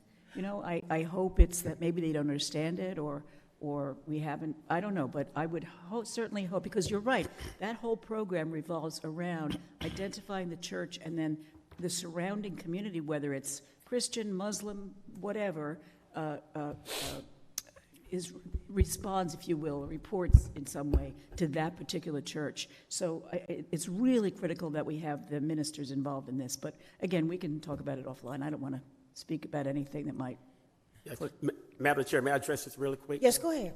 So the mayor is absolutely correct, and Councilwoman, Aldrich Marshall, he's our supervisor of the recap, and he has done an excellent job with the community and the churches, and we utilize them on each and every violent crime that we have. They're coming out 1, 2, 3 o'clock in the morning at times. And so they're very active. It is something I know you're passionate about. So we probably should do a workshop to let people know exactly what they're doing so that their work is not gone unsung, because they are kind of like our unsung heroes in getting a lot of our information on a lot of our violent crimes. So they're very busy and they're active in our community. Yeah. And Madam Chair? Yes, go ahead. So, and as you're right, it's about getting in there and being with the families that are involved in a violent crime after the fact, but it's also before the fact. It's reaching out to the community and saying, hey, I'm not a police officer, I'm a volunteer with RECAB. Do you need anything? It's almost like a social service component. And, you know, we talk about defunding the police, and we know we don't want to take money away from the police, but what we want to see happen is that our police departments have more of a social service component to it. And that's one thing that the RECAP program could do. It could go in advance and say to people, what do you need? Do you need food? Do you need more money to pay your rent? Do you need to have your house painted? Things that would develop a positive relationship with somebody representing the police department, but not a police officer. So yes, a workshop would be great. Thank you.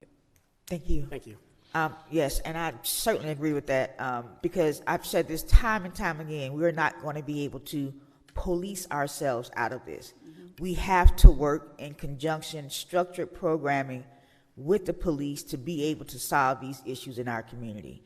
We know that the police is there, but they can't do it all. We want to be able to have not just someone that says, well, you know, I want to volunteer, but structured programming to invite and create a space for community to be able to get involved and to know what's happening in their community and, you know, of course, prevent crime, because the police come after crime has happened. So we have to be able to look at crime prevention, but that's going to only happen if we create a space for people who live in this community and who are concerned about what's happening here. So I definitely applaud that.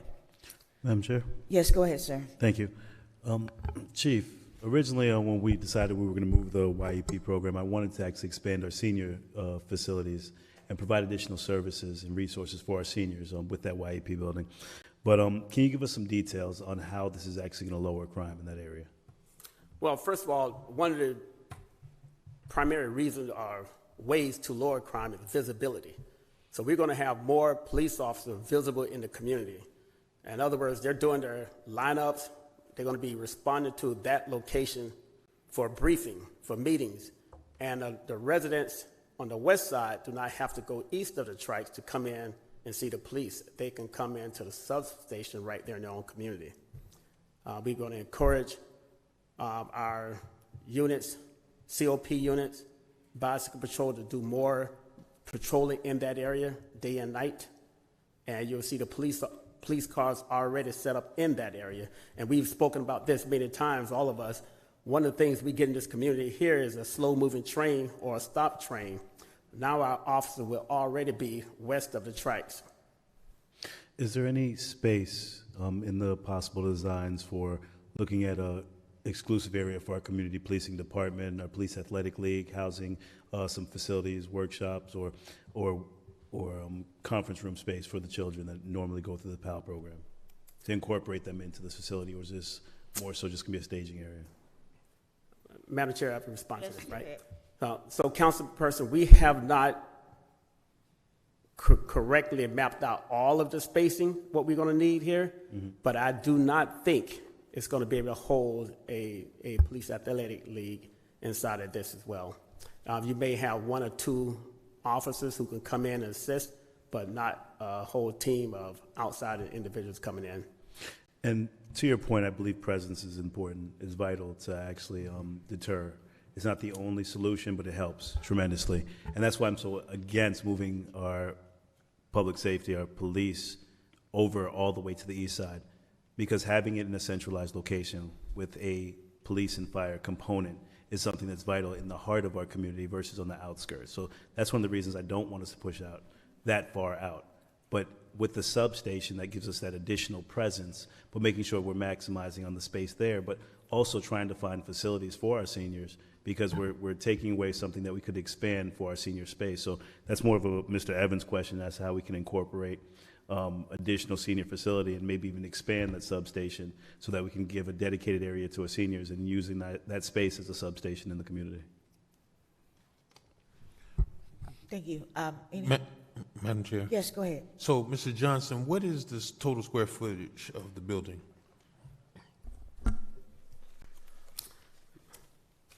And I guess the question I'm asking is the accommodations for the building, staffing, for the substation, as well as meeting the, I guess perhaps this would have been a building question, but meeting the parking requirements.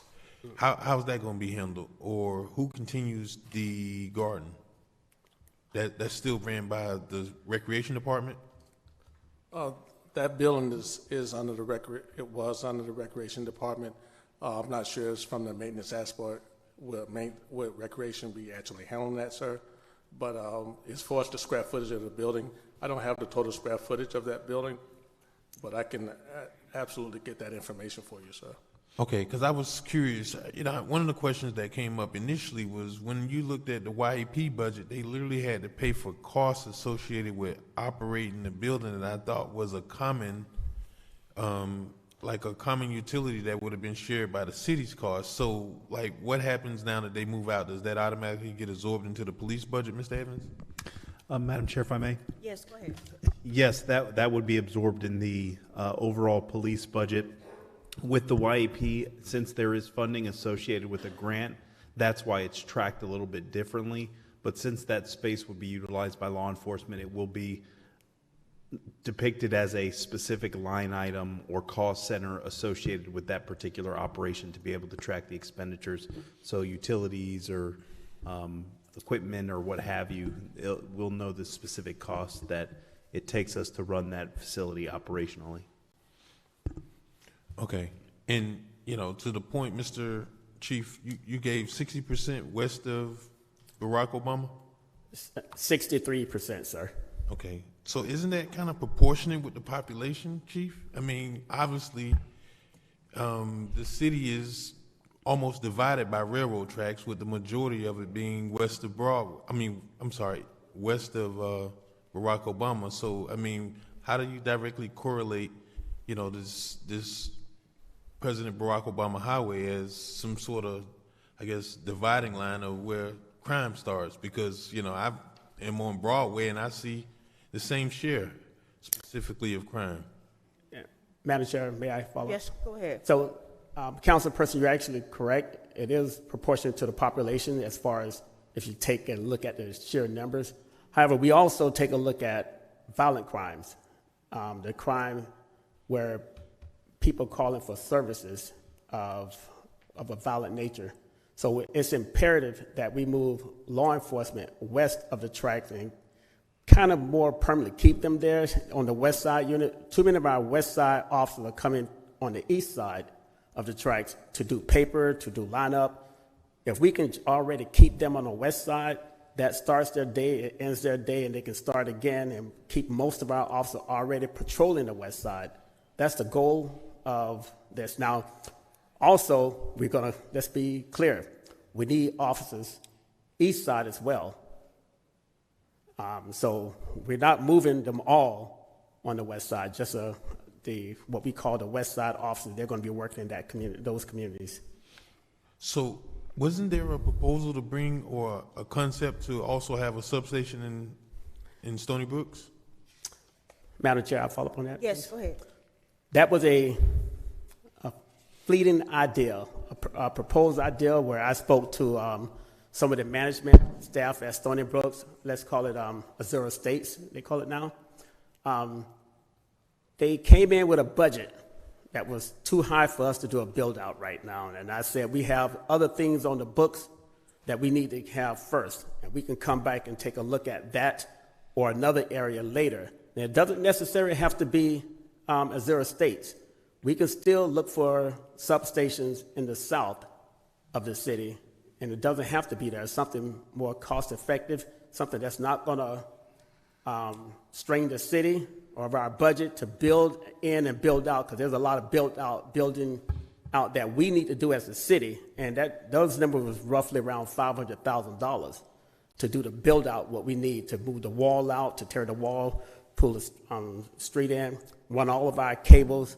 It was a lot more cost effective than we thought it would be. Okay, thank you.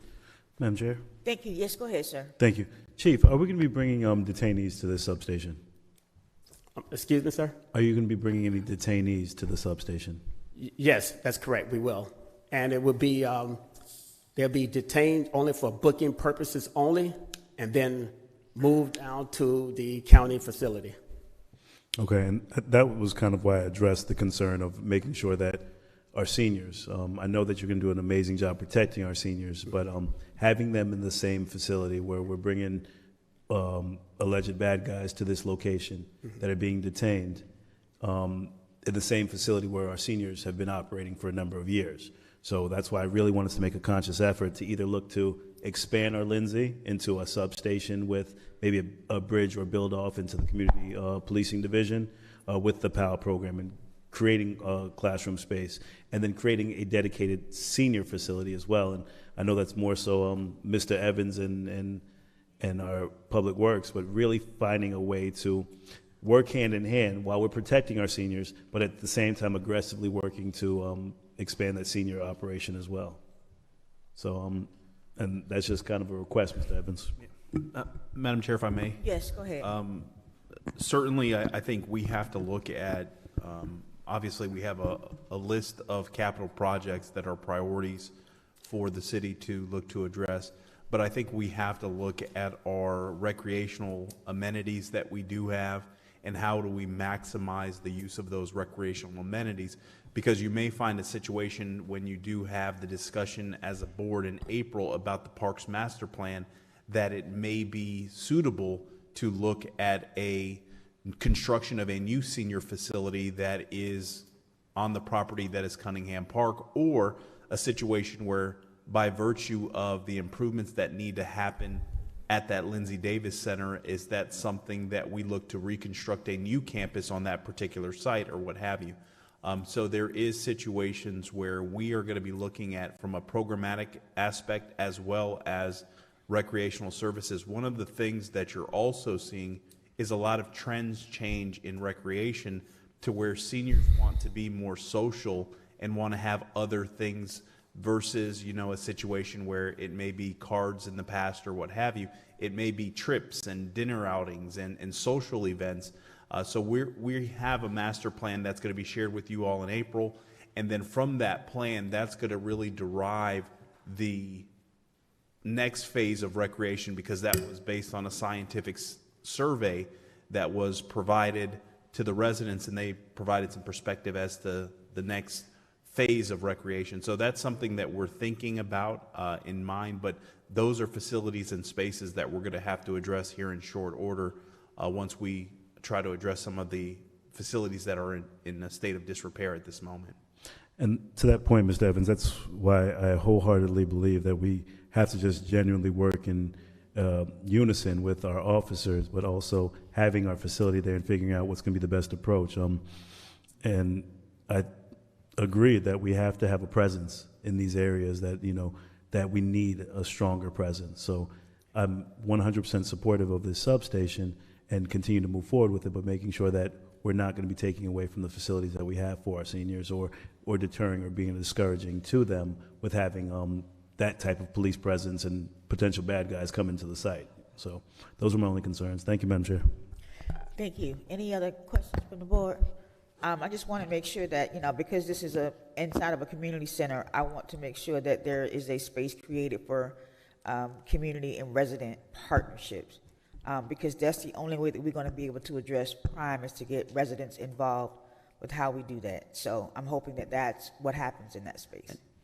Madam Chair, if I may as well, there has been conversation about if there is somebody that has been apprehended by law enforcement and is going to be detained, the hours in which they can detain at that site would be limited. So it would not be something where we would have a senior program going concurrently and we would bring someone to that site. So most situations, the senior component would be closed, and it would be in the late hours of the evening or early morning where that would occur. So it won't be a situation where you can have the conflicts. Thank you. Any other questions in regards to this item? Madam Clerk? Councilperson Botel? Yes. Councilperson Lawson? Yes. Councilperson McCoy? Yes.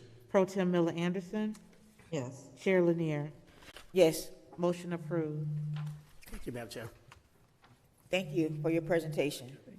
We're at the end of our agenda, so I'm going to start the public comments. Please be reminded the City Council has adopted rules of decorum, public conduct during official meetings, which has been posted at the front desk. In an effort to preserve order, if any of the rules are not adhered to, the council chair may have any disruptive speaker or attendee removed from the podium, from the meeting, and or the building if necessary. Please govern yourselves accordingly. Public comments shall begin at 7:30 unless there is no further business of the City Council, which in the event it shall begin sooner. In addition, if an item is being considered at 7:30, then comments from the public shall begin immediately after the item has been concluded. Any person who would like to speak during public comments, please fill out a public comment card located at the front desk and give it to the staff before the public comment section is announced. Madam Clerk.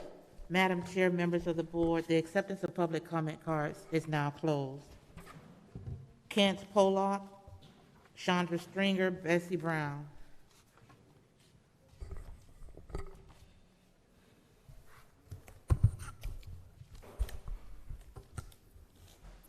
To the Honorable Mayor Felder, to our Council Chair, Dr. Lanier, Council members, I bring you greetings from the Marsh Harbor Community District. And tonight I want to start off by saying kudos and acknowledge the Parks and Recreation Department for what they did on Valentine's Day for the seniors. I was in that area, I drove by, they did a community drive-by presentation to those seniors. And when I drove by that community, that line was wrapped around that building 1.5 times. So I want to acknowledge and recognize the Parks and Recreation Department. I certainly appreciate anything that the city does for any of our membership, especially for those seniors. Secondly, on yesterday, I had the pleasure of witnessing another phase of Reimagine Riviera Beach over on Congress and Blue Heron in the vicinity of my house, where we had the groundbreaking ceremony for Fire Station 88, another great event in this vision with Reimagining Riviera Beach. Finally, I want to talk about this election that's coming up on March the 8th. We have an opportunity to elect the mayor and a majority of the council.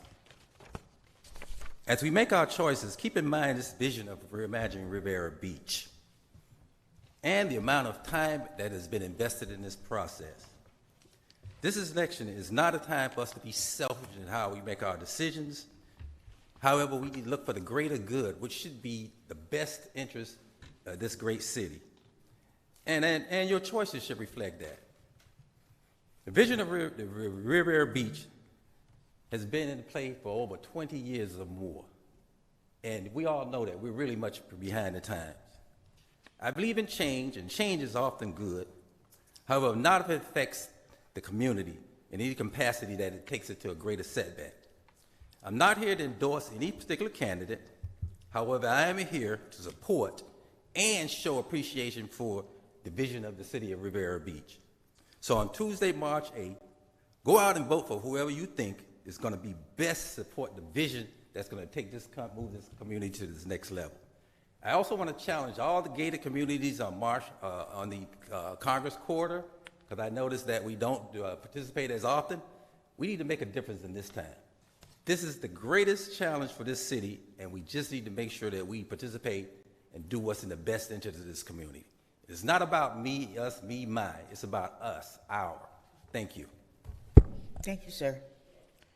Chandra Stringer, Bessie Brown, Margaret Shepherd.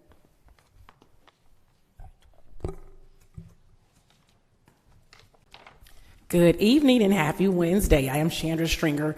Just want to say to the Honorable Mayor Felder, to Chairperson Lanier, to the council, and City Manager Mr. Evans, thank you for everything you're doing.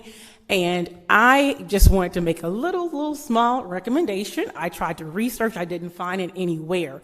I myself have relocated from one side of the track to the other, and now have experienced what everybody else is experiencing as it relates to the trains.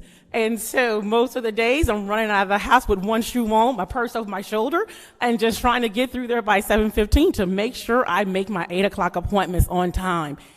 If in the process while you're negotiating and talking to the powers to be and making those decisions, if you would consider perhaps setting a sign with the scheduled times.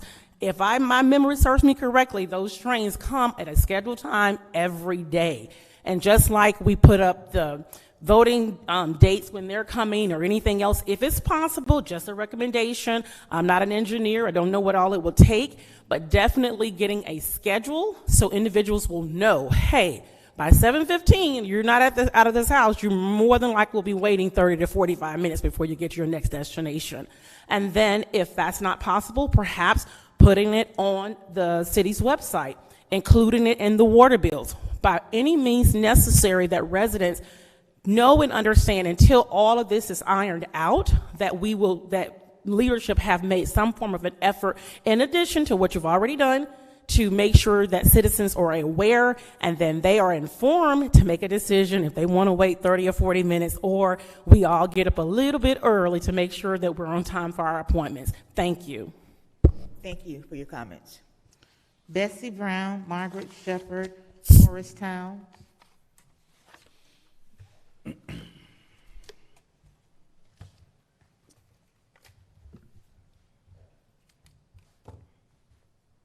Good evening, Bessie Brown. This is to address the concerns and issues of the City of Riviera Beach employees, also to bring awareness to the residents and City Council. Mr. Evans, to your response from the October 20, 2021 City Council meeting, yes, the employees received a pay raise. Let's be clear that the vote was not by a landslide. Employees' morale is still low. One reason is the true Mr. Evans is being revealed. It is disheartening that Mr. Evans, Ms. Jacobs, and Dr. Botel made the termination of the general employee a habitual offender, a political move, and the HR department accompanied them in the entire process. This corruption. To the City Council, we recommend Dr. Botel being excluded from the vote to rehire the general employee, a habitual offender. Dr. Botel testified in the case and provided a false statement. We recommend you vote no to rehire the general employee, a habitual offender. If you decide to rehire the general employee, a habitual offender, we recommend you put some stipulations on the employee. Mr. Lewis Johnson, Public Works Director, if the general employee is an habitual offender, habitual employee is rehired, you will see the corruption from Mr. Evans and Ms. Jacobs as the former HR director. Mr. Evans, if the general employee, a habitual offender, is rehired, will the progressive discipline and other policies be applied to that individual, or will they receive special consideration? Mr. Evans, you work so hard behind the scene to ensure the general employee, a habitual offender, is rehired, but you have yet to bring back the Riviera Beach police captain that was wrongfully terminated. Where is he? And I'd like to know if I could get a copy of the agenda, the minutes for tonight's agenda. And I'd like a better copy of the wetlands picture that was in this agenda package, because that's just black. And I'd like to really receive a better picture of the wetland preservation areas. Madam Chair. Yes, go ahead. Point of personal privilege. I have never, ever made a false statement. Thank you. Madam Clerk. Margaret Shepherd, Horace Towns, Amon Israel. Margaret Shepherd, Riviera Beach. First, let me thank our wonderful ambassadors. Every time I come in, they want to know why was I not here. I want to say to you, I'm out trying to help people with their ballots, because this particular election would set the real pace of Reimagine Riviera Beach. But I want to say to you all, as you're running, please don't take up anybody's signs. It's so immature for you to take those signs. And number two, do not put signs in people's yard that did not ask you for those signs. Once again, don't throw them away. What you do is take them, put them on the side of the house, get in contact with them, and allow them to take their signs. And with that, I got a video on my phone. And I know it was a year ago, maybe a year ago. But anyway, to hear a council person say that they don't give a MF about this city, I'm appalled to it. And number two, I want to say that tried to go, I found a disc where you made a serious allegation against me. So I got it, and I know exactly what you said, and I'm going to be asking the chief to get me a copy of what was said when that particular office came to my house. Shame on you, sir. Shame. You are an abomination to reimagine Riviera Beach. And for those that want to continue to support him, do it. But as I sit down and talk to everybody, I said, please, I asked them last year when the election, don't do it, but yet you did it. So now we're at the deepest part of our race, and I thank the seniors for inviting me to their house. I thank them for taking me out for lunch and dinner, but most of all, I want to thank you, Dr. Julie Buttel, for going over to here in the States. They saw you, but they was too scared to speak. And I want to commend you for all that you put into trying to help not only Stony Brooks, but the here in the States. And with that, I just want to say to you, the election is going on. Some of the people that's running, I don't really know them. And I think that if you're running, somebody should see you. It's just so heartbreaking when I go and try to get the ballots together that people tell me, well, I don't know so-and-so, I don't know so-and-so. And I said, well, pick out somebody you think. I never try to interfere who they pick. But it's time that you all recognize one thing. And I thank you, Mr. Lawson, for interacting with that young lady. And Chanel, thanks Chanel for coming. And Mr. Wiley, and of course I call her Mayor Brooks Salter. Very fine young lady, and she will be an asset to this community. Thank you so much, Thank you. Ms. Shepherd. Horace Towns, Amon Israel, William Wiley.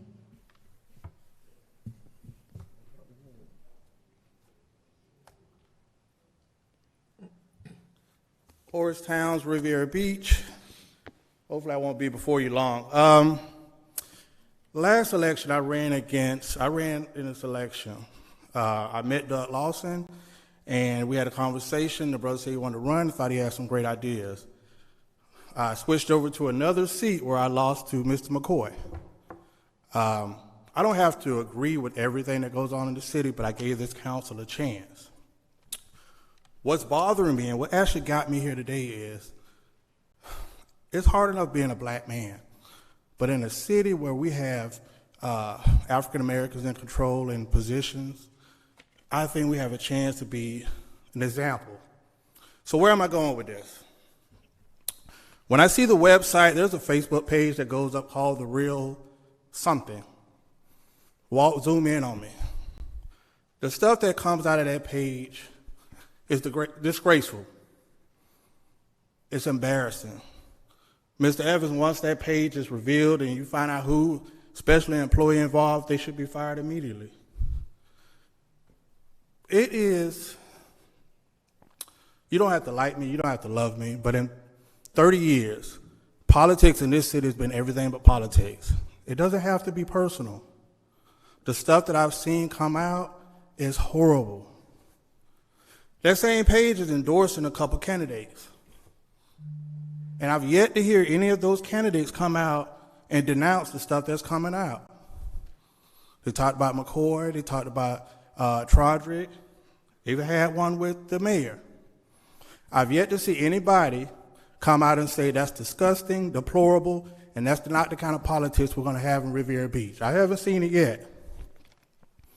I want those people to say that I have a plan. This is why I'm running for office. This is my plan, and make me as a voter and a taxpayer realize if that's even obtainable. Have debates, but the people, a lot of the people that come to this mic, I don't get $50. I don't get paid to come to this mic. A lot of people come to this mic and attack people on this dais, and you know they can't talk back. It's shameful. You don't have to agree. In fact, if you want to say something, schedule some time with these people on this dais and tell them what your concerns are. Do that. But for the people that's getting used and sharing that stuff, as a man, this black man is modern day lynching. These people have families, they have kids, they're going to have a career after they leave office. It's reckless. My resume speaks for itself before and for my community service. I don't have to attack people. So all the people that's sharing this propaganda, they shouldn't get your vote. Thank you. Thank you, sir, for your comments. Amon Israel, William Wiley, Bishop Thomas Masters.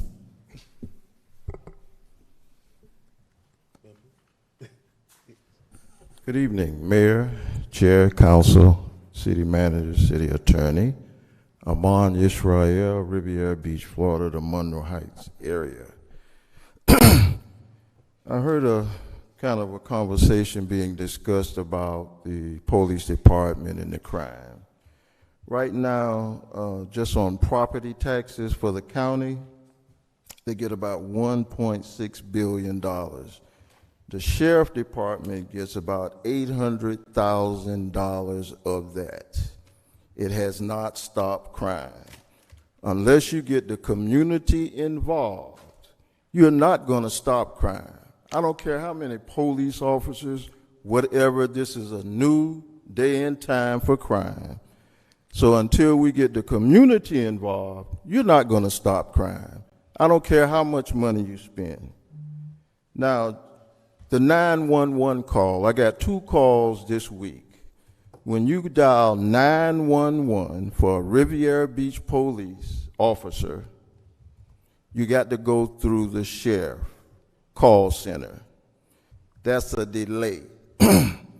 I called the police department about a month ago, seeing a guy walking down S Avenue with a rifle, cut across the park. I'm trying to encourage the sheriff 911 operator. I need Riviera Beach Police Department immediately. They want to ask me all kinds of questions. What's the problem? Who do you see? In the meantime, by the time the police, our officers got there, the guys were hiding in an apartment building and wouldn't come out. Had it been straight to Riviera Beach officers, to our police department, so we could have dispatched someone, we could have took care of that. I really feel that. Now, the Monroe Heights area, I know all the council have seen that. It was totally, our community has been totally disrespected, inconsiderate to put the streets that was put in our community. Senior citizens can't even walk down their driveways.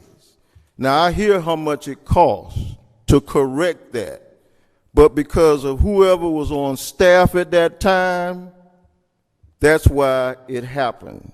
That does not mean our community should not be corrected. So the 911 call, I think we really need to change that. And yes, I still support Ronnie Felder. I support Shirley Lanier for council.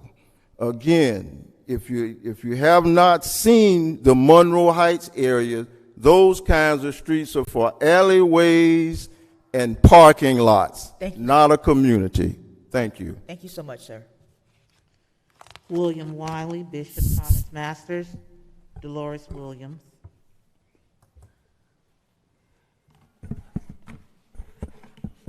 Good afternoon, City Council. My name is William Wiley, born and raised here in the city of Riviera Beach. And again, I'm here to express how important that this next election is. Let me say that again. Let me express how important that this next election is and how it would affect our council, it would affect our city and our community and the future of our city going forward. Whatever we do, city, we can't go back to what it was 5 or 6 years ago. When I joined the military, I swore to protect my country. I wanted to learn some discipline, and I wanted to travel and be able to protect the people that I love. 10 years ago, I decided to be a school teacher for the Palm Beach County School Board to be able to educate and be able to serve and protect my kids inside the community that I live in. Right now, I plan on running for city council because I want to be able to protect and serve the city that I was born and raised in. During the recall, I remember sitting talking to some people before I got a couple signatures, and they were stating that, well, Mr. Wilder, we don't think that this is going to change because the people say one thing to us, they get in office and they change, and they go and give us more of the same thing. But we need to do something about that as far as the city and as a community to be able to start vetting the people that will start running from what are they doing in our city, whether they resume, verification, what about moral character, history, and the things that they have done to be elected, to want to be elected in our community. What have they done prior to election? These are the things that we need to talk about. My kids in school a couple weeks ago, I guess, spoke to me because they knew I was running for office in my city, and the first thing they said was, Mr. Wilder, you going to leave us? I said, no, I'm not leaving. I said, no, I plan on doing the same job that I've been doing for you 100%, but I plan on doing the same thing for my community at the same time. And they said, well, please don't go. I said, no, I'm not. I'm going to stay right where I am. I have no intentions of going anywhere. My job is to be here to protect you guys and then hopefully at the same time be able to protect and represent my city. My name is William Wilder. I'm running for District 5 in Riviera Beach, and hopefully I get an opportunity to be able to grow with this city and be able to make it better. I don't plan on going anywhere. I don't have any ulterior motives, and I do the right things at all times because someone is always looking. So hopefully I get opportunity March 8th to be able to be elected at District 5 in the city of Riviera Beach. Thank you. Thank you, sir, for your comments. Bishop Thomas Masters, Dolores Williams, Paul.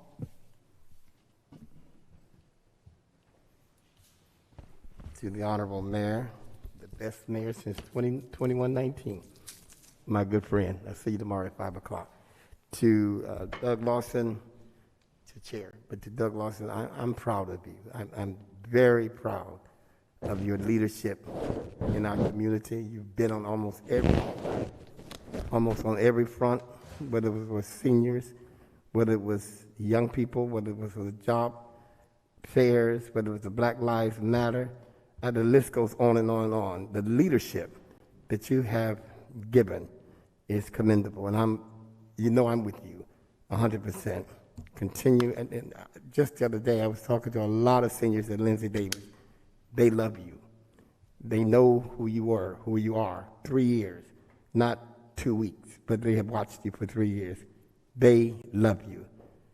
And to Trodrick McCoy, I call him Attorney Trodrick McCoy. You have endorsements from everybody, just about. The Police Benevolent Association, the SEIU, Firefighters Union, the AFL-CIO, the North PAC, the PBC, the Classroom Teachers Association, the Hispanic Vote. Is there anybody that didn't endorse you? Because you seem to have gotten all of them. I've known you all of your life, and I'm proud of you too. I'm proud of the work that you've done in the city, the leadership that you have given over 3 years. I look at 3 years, your record, and it speaks for itself. Because if it didn't speak for itself, these endorsements would not be here. The firefighters also endorsed Councilman Lawson, as well as the international firefighters. So I'm proud of you guys. Just continue. We may not agree or disagree all the time, but it's been a team effort. A new city hall, new library, a new water, on and on and on and on. And it's been the team. And to I'm going to call her Dr. Lanier tonight. you deserve my vote. You've earned it. And Amon gave me a new word to describe you. I'm probably going to mispronounce it, but he called you the Empress. And keep doing what you're doing. Honorable Mayor, I'll see you tomorrow for the live interview at 5 o'clock live on Facebook. You know I'm proud of you. You're the second best mayor in Palm Beach County. you're the first. Thank you very much. See you tomorrow. Bye-bye. And to the city manager, I support you. And I'm going to break a few rules of grammar. Can't nobody tell me anything different. You're the best city manager that I know this city's had, and I'm on the team. Thank you very much. Thank you, sir. Dr. Patel, how are you tonight? Dolores Williams, Doretta Polk, Mary Bram.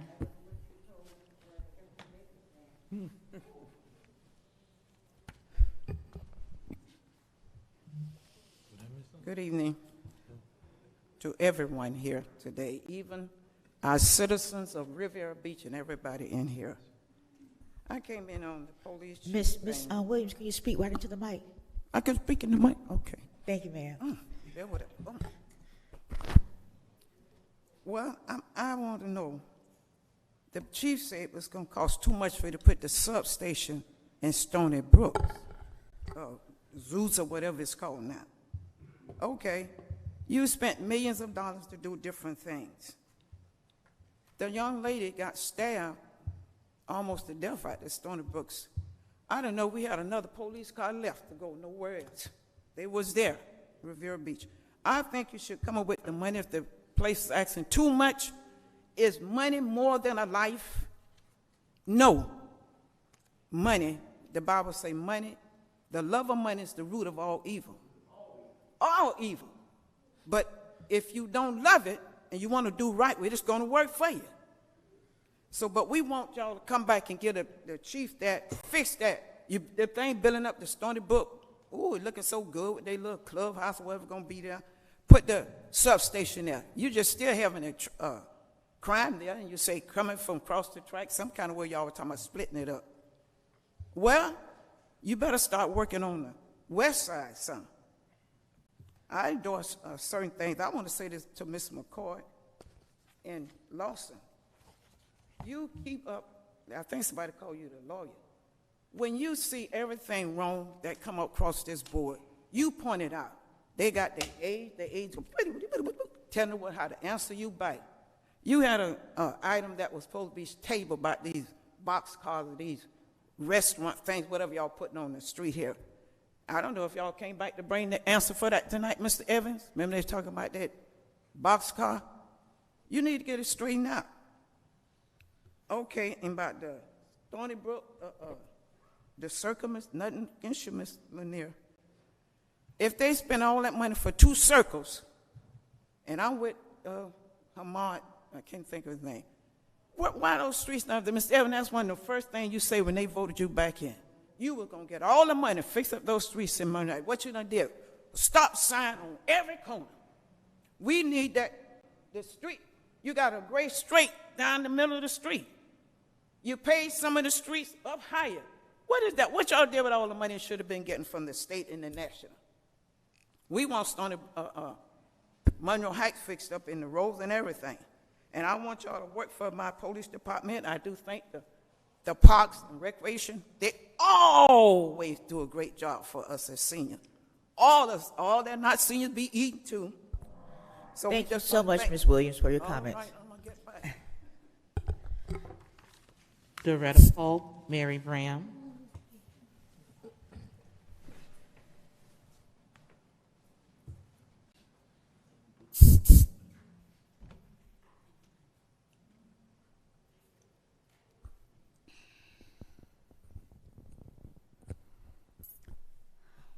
Good evening. My name is Doretta Polk, and I just want to commend, first of all, Mr. Walter Stevens, who makes sure we all are able to see the council meetings over, I have AT&T 99, and also I want to commend Ms. Deirdre Jacobs, because I mentioned about the hydrant, the fire hydrant, which the vegetation was growing all over, the next day it was taken care of. These, and also the city manager, it's just so disheartening to hear some of the things that was stated today. It's so disheartening. Citizens, we just got to work together. We have to better the city of Riviera Beach. We have to. And as far as all the accommodations and recommendations and stating that this fire police and all the other people who are backing Mr. Charles McCoy,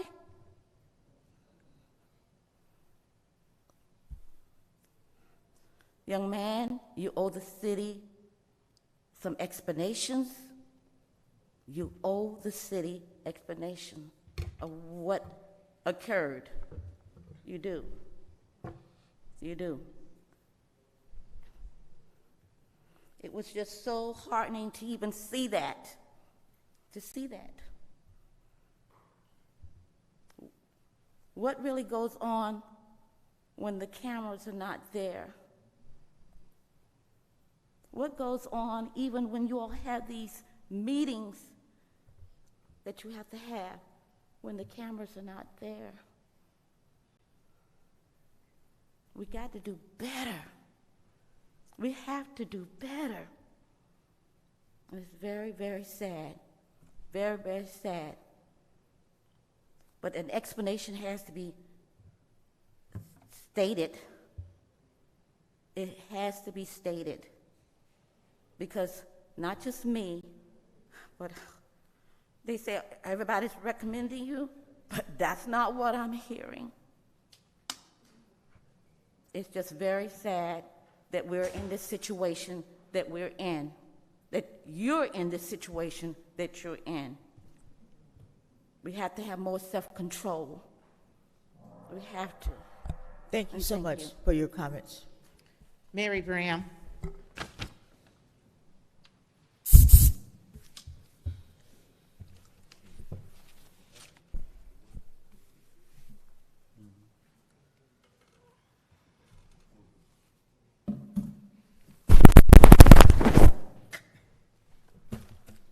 Miss Mary Graham, Riviera Beach. First of all, the dedication on yesterday for the fire station. Nobody talked about that good news. The dedication of a build up from the ground fire station that we will have in 16 or 18 months. If I'm incorrect, please correct me. Voters, morals and character matters. February the 26th through March the 6th, you would have an opportunity to come out to vote early. It matters. Your government is in your hand. If you like what this board has done with their morals and their character, then you vote for them. But if you value your morals and your characters, it is others that you can choose from. That's your choice, voters. Because a $19,000 job, see, you all make more than $19,000 up there. I'm going to tell the general public. That's including your health and everything, your aids, $121,000. Year before last, it was $122,000. It was posted all over everywhere. So see, this job does matter. So if you don't see that it's worthy, leave this place here. Leave us. The budget here. Residents, this is the budget here. It is distributed within this chambers here to show you all of the capital, all of the investments, improvements that is labored out. Take your time and read it if it's going to be in your utility bill. Coattails. I'm going to tell you about these coattails because it's Black History Month. We all have a role on coattails. You know why? We were born on our parents' coattails, our grandparents' coattails, our aunts and our uncles, the police department that provides us safety and protection, the fire department that come and rescue and put out the blazes. the utility department, because water is life. The library is the learning institute. Mr. Evans, yes, you have rode on his coattails, still is, no matter what you do. You're digging your ditches, but that's saying the sand. When you dig one ditch, you better make sure that it is enough sand to dig yours too. This man here has done nothing but try to make all of us look good. All of us, from the police department on down. And shame of you, some of you police department, some of you police officers, shame on you. Yeah, Miss Bram know it. Miss Bram know as well as others what's going on. But as long as we stand here, we are seeing the good works because we have rode on our ancestors' coattails as well as leadership. And we are still riding on those coattails. I made mention about the railroads. I talked to the councils about the signs. FEC owns those tracks. I did talk. Thank you so much for your comments, Ms. Brown. Thank you very much. Thank you. Happy Black History Month. You as well. Examine ourselves. Let a man examine Madam Clerk. Madam Chair, members of the board, that concludes public comment. Thank you. We're at the end of our agenda for this evening. Mr. Evans, do you have a response to any of the comments made by the public? Yes, Madam Chair. With respect to the train, we did have an internal staff discussion with representatives from the Treasure Coast Regional Planning Council about the facilitation of a joint meeting with all the appropriate parties to talk about some solutions with regards to the train issues that we've been dealing with for some time in our community. So they are going to provide us with a scope related to that, and then we would look to have a facilitated conversation and discussion here in Riviera Beach, and we would look to televise that. With respect to the signage associated with the trains, there is some challenges as it relates to signage on that corridor and what signage is permitted, and the train is contractually obligated to be able to deliver the load before 8 o'clock, but I think we've all seen situations where it may come at 7:20, it may come at 8:20 or 9:20, so there is no real exact time that we can provide to persons that would be traversing our community.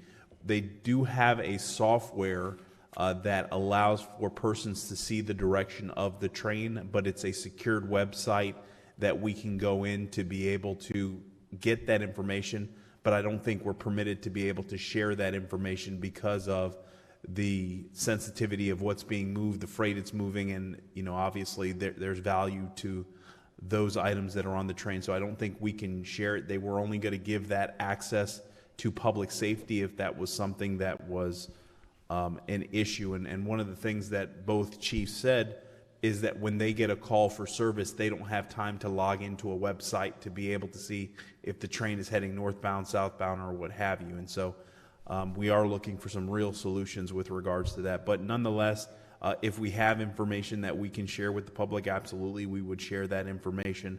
But we also want to make sure we manage expectations. We don't want to put something out that tells persons it will be here around this time or a 3 or 4 hour window. That may be confusing to persons. With respect to the comments that were made on a personnel matter, I think the board knows I don't discuss personnel matters or internal matters concerning personnel in a public forum. I think that's highly inappropriate, and I think that it's not the venue to be able to discuss those particular things, so I won't get into detail on that. As it relates to the dispatch issue, I believe the chief is still here. He can speak specifically with regards to that, but we have our own dispatch system only in a situation where we may have been down for having staff issues as it relates to illnesses or ailments, but it does go to the Riviera Beach Police Department. And then the streets, we know that the streets are a issue in the Monroe Heights community, and that's something as we go through our overall pavement study and looking at the infrastructure in our roadway networks, it is still our intention to have the discussion with the board as the costs related to the options to address that, but we know we have some other roadways in the community that are in critical need of repairs, and so that is something that is still on the forefront, and we will have that discussion with the board. And with regards to the food truck item, we haven't brought that item back is because our senior assistant city attorney has been out at trial, and we haven't had the opportunity to have that robust conversation with her to bring that information back. But at this time, I'm going to turn it over to the chief to speak specifically on the dispatch issue. Chief? Thank you, Mr. Manager. Madam Chair, and to the board, it's sometimes misleading when people see you call 911 from your phones, your cell phones. Our cell phones go to cell towers. If our dispatch center is overworked that day, or if you got many calls coming in, as designed, instead of getting a busy signal, it'll roll over to the sheriff's office. It's designed to be like that. There could be many reasons why a Riviera Beach resident might call 911 and it rolls over to the sheriff's office, but we have our own 911 dispatch. It's Riviera Beach's dispatch. Now, these are cell towers. Now, every landline phone, if you dial from a landline phone in the city of Riviera Beach, it will go to our dispatch. Unless, again, the system is overworked or failed, it'll roll over to the sheriff's office. And again, it's designed to be like that. Thank you, sir. And that concludes the comments with regards to what was said at citizen comments, Madam Chair. Thank you, and you can go ahead and give me some discussion for our end of our agenda. Madam Chair, with regards to, I on behalf of the Executive Director of the CRA, one of the things that I do want to ask the board a question is that there is no pressing items on the 23rd, February 23rd meeting. We're hopeful to be able to get some information from the developers related to Marina Phase 2. If that is provided to us in a timely fashion, we're waiting on them to provide us with a document. We're asking for the board to consider a March 1st meeting because we would look to cancel the March 9th meeting right after the election. So if the board would be so inclined to support a March 1st meeting, we would ask that you, we're going to cancel the 23rd meeting and then the 9th meeting, but we would look to meet on March 1st.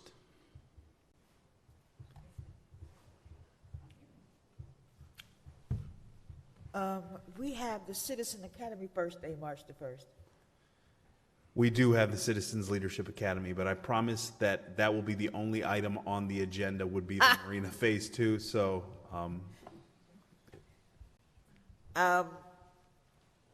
I think that I said that I would speak at that first meeting on the 1st. I mean, I know that the Citizen Academy happens every Tuesday, but each of us have a date that we pick to be able to speak to the resident. And if that's not my date, but I think it is, then I'm good with the 1st. But if I am, I have to see what I can do to reschedule that. we can, Madam Chair, if it is the board's pleasure, we can make it start at 6:30 because I think you would speak at the beginning of that particular session. So we can even set you up remotely here to speak to the group, and then we can go into the meeting at Okay. 6:30 to keep your obligations. So we can do 6:30 on the 1st? If that's All right. Excellent. Madam Chair? Yes, sir. Are we, Mr. Evans, are we having our meeting on March 2nd, the City Council? Yes, sir. We're still having our meeting on March 2nd. So why don't we have the meeting just prior to the CRA, prior to the City Council meeting? March 3rd. Excuse me? Sorry?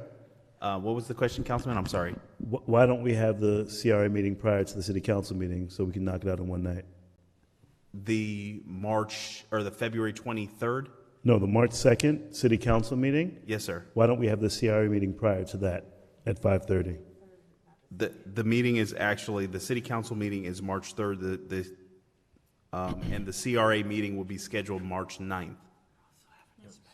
No. No, it's No. March 2nd. Or March March 2nd, I'm sorry. March 2nd is the City Council meeting, so I was asking if we can do the CRA meeting prior to the City Council meeting on March 2nd. March 9th, you're looking to cancel it, which is the day after the election. And we're also canceling, as you said, February 23rd. So if we have the CRA meeting, I would say let's have it at 5:30 on March 2nd prior to the City Council meeting. Madam Chair, if I may. Yes, go ahead, sir. Staff is looking to utilize that March 2nd meeting time at 5:30 to have a special utility district meeting at that 5:30 time. So if it is the board's pleasure, we can certainly manage the agenda to where maybe after, we can have the utility district CRA, City Council, and we can do it all on March 2nd if that's the pleasure of the board. That's too much. Way too much. That's too much. And plus that marina item is a controversial item, so we need as much time as we can to hash that out and to have the public to be able to speak on that. So we need to have a separate meeting for that. And not on the day that we have two other meetings. Madam Chair, Yes, go ahead. just looking ahead, on that March 16th meeting date, are we meeting? I know that's National League of Cities. I'm not sure of how many people we're planning on going. I believe I will and Dr. Botel will. I'm not sure about, maybe I can't even ask that question right now. I don't know. But I guess after the 8th, we'll know, or were you, any of you planning on going? Oh, I plan on attending. Okay, so if the 16th, we may not be able to have a meeting on that day. So, I guess we may want to try to do those meetings the first week of March that we're talking about. Because we're gonna have to probably cancel the 16th meeting. And speaking of that, when would the swearing in be? Would it have been that 16th? Madam Clerk? Yes, go ahead. Madam Chair, members of the board, March 8th will determine whether or not there will be a swearing-in ceremony on March 16th. Oh, I see. That I'm aware of right now. One seat only has 2 candidates. However, the swearing-in ceremony does not happen until the election process is done in totality. So March 8th will determine whether or not we do a swearing-in ceremony on the 16th or not. I don't understand. What do you mean? Well, I mean, if the election is over on the 8th. If the election is over on the 8th, Madam Chair, members of the board, my apologies. Okay. If the election is over on the 8th, the city charter, as well as Chapter 5 of our Code of Ordinances, calls for the swearing-in ceremony to happen at the next regular city council meeting. Which would be the which would be the 16th. Right. If we find ourselves in a situation wherein the majority of the board is not here, I don't know. I'll have to speak with the legal department to see what occurs. Okay, and that, I was kind of asking that for a couple of reasons. One, being that we're talking about trying to do this March 1st meeting, or maybe put it all on the USD city and CRA all on the 2nd, which I do agree would be probably a lot. And the CRA meeting does need to be separate, probably. We may want to just look at the 3rd. I don't know if anybody's opposed to that Thursday or any other day. So what are we looking at here? Are we okay for the first for the CRA meeting? I'm okay. Board? I'm okay. Is it okay? I'm fine with that. For what day? The first, 6:30. 6:30. And then the second at 5:30 for utility special district. Right. 6 o'clock for the council. For convenience sake, no. Mr. Lawson? I'm fine with the meeting. Sorry, Mr. McCoy might be outvoted in terms of being able to meet on that day. Is there any other consideration, Mr. Evans, that you can provide in terms of, or is March the 1st to drop down? Well, and in addition to that, we have the Berkeley Landing groundbreaking on that March 1st as well. So that's gonna be that's a busy city day. But it's in the mornings at 10. So Berkeley Landing. Yeah. we have time, but it's just going to be committed to a lot of city activities if we do that meeting on the 1st. Okay, I think the majority of the council is good with the first. What time is the Berkeley? 10 a.m. Okay. Madam Chair? Yes, go ahead. The March 1st is really a presentation, not a voting meeting, so if Mr. McCoy can join us virtually. Well, I guess I'm still confused as to why we find ourselves in this position where we have to continually, after being here now 3 years, having special meetings about something that has been outstanding for so long. If we're literally talking about, and if I can take a page out of your book, Dr. Botel, the board was very clear when we had interim city manager Jacobs that we weren't moving to make serious decisions until after the election. So, I guess in that situation, it was until the manager got put in place. But Mr. Evans, please help me understand, why is there such an urgency to call a special meeting when we're talking about literally a week? Madam Chair, if I may. Yes, go ahead, sir. We originally anticipated being able to bring you the document for your review and approval at the meeting on the 23rd. We have not received said document, and we know that this project has been a priority for this board to continue to move the item forward. So we thought it was in keeping with the board's directive to look to address this item. If the board wishes to wait till the next CRA meeting that takes place, that's up to the pleasure of the board. Staff just did not want to be in the situation whereby the item that the board has asked for us to move forward doesn't move forward in an expeditious fashion. But we were intending to meet that February 23rd meeting, but unfortunately we have not gotten the document back that is sufficient enough to bring it to the board for consideration. So that's why the March 1st date was provided. When is the next CRA meeting? The next CRA meeting, we're not going to have a meeting on the 23rd because we don't have items ready, prepared. Then we will not have a meeting on March 9th because that's the day right immediately following the election. And so conceivably, you won't have a CRA meeting until the 23rd or sometime if it continues on into April. But I guess I'm asking this question, you mentioning March 9th, but conceivably, even in contrary to Mrs.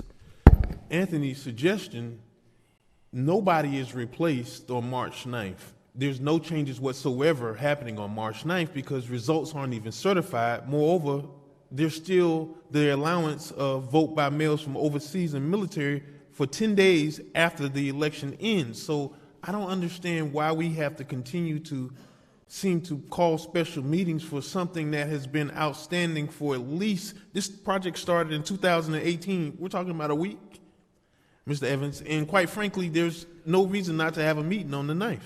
Madam Chair? Yes, go ahead, sir. It has been customary policy that when that does occur, that a meeting is not held. Okay, well, show me the policy, because that's not a policy, Mr. Evans. Madam Chair, it's not a policy, but it's a procedural thing that this city has done, and most cities also do. It's something that if it's the pleasure of the board to convene and have a meeting, the board can certainly do that. Staff is simply just asking for direction as to how to handle this particular situation. No, I think, hold on one second. I think I understand where you're coming from, Mr. McCoy, in the sense that Mr. Evans is saying, listen, we don't want to be blamed for not bringing it forward in a timely fashion like you asked for. So if you got an issue with March the 1st, then we can very well have it March 23rd. No, I'm suggesting we have it March 9th because, Mr. Evans, the election is not March 9th. That's the last day of voting. The election starts on the 26th. In fact, for all intents and purposes, the election starts when folks receive vote-by-mail ballots. So, I just don't understand why we have to make this suggestion that we shouldn't, I don't understand why we have to stop business. If we have a regularly scheduled meeting on the 9th, let's do it on the 9th. When we do these interruptions, this kind of changes everything. And obviously, this is prime season for my work, and it's like you're now asking me to commit another day, which we didn't anticipate, all the substitute for something that's been outstanding for at least 4 years, and we're talking about 1 week. I don't understand it, and I don't agree. Very good. Because there's not going to be any change in the body, in the board. There's no change whatsoever. Very good. The developer doesn't have the item back. That's really the holdup. So there's nothing that we can do prior to that because they haven't gotten the information. Now, the majority of the council agreed to March the 1st, sir. If we need to take a vote, maybe we could do that as well, but, and you've made your argument, but the majority of the council, actually all of the council except yourself, agreed to March the 1st. Mr. Evans, the majority of the council agrees on March the 1st. Madam Chair. Is it March the 1st? That's the date that was recommended by staff, Madam Chair. Okay. Madam Chair? Yes, sir. I'm thinking that we should just go ahead and take a vote, because I'm tending to agree with Councilman McCoy in regards to adding this additional meeting.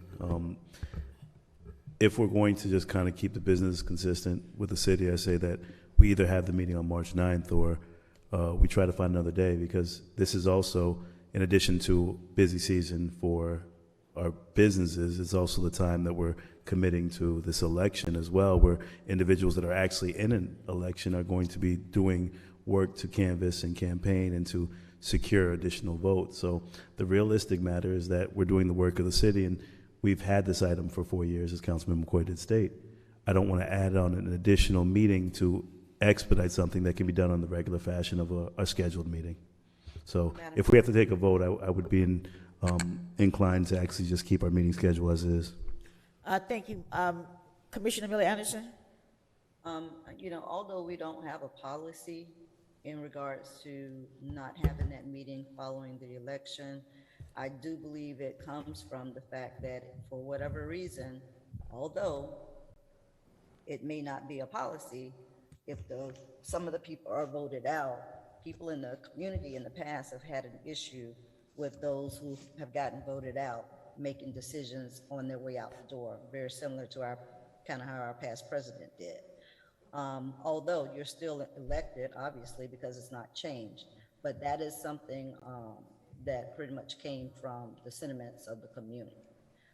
I don't have a problem with the 1st. I don't have a problem with the 9th, but I do not want to move forward in a fashion in which we have not done so in I don't know how many years.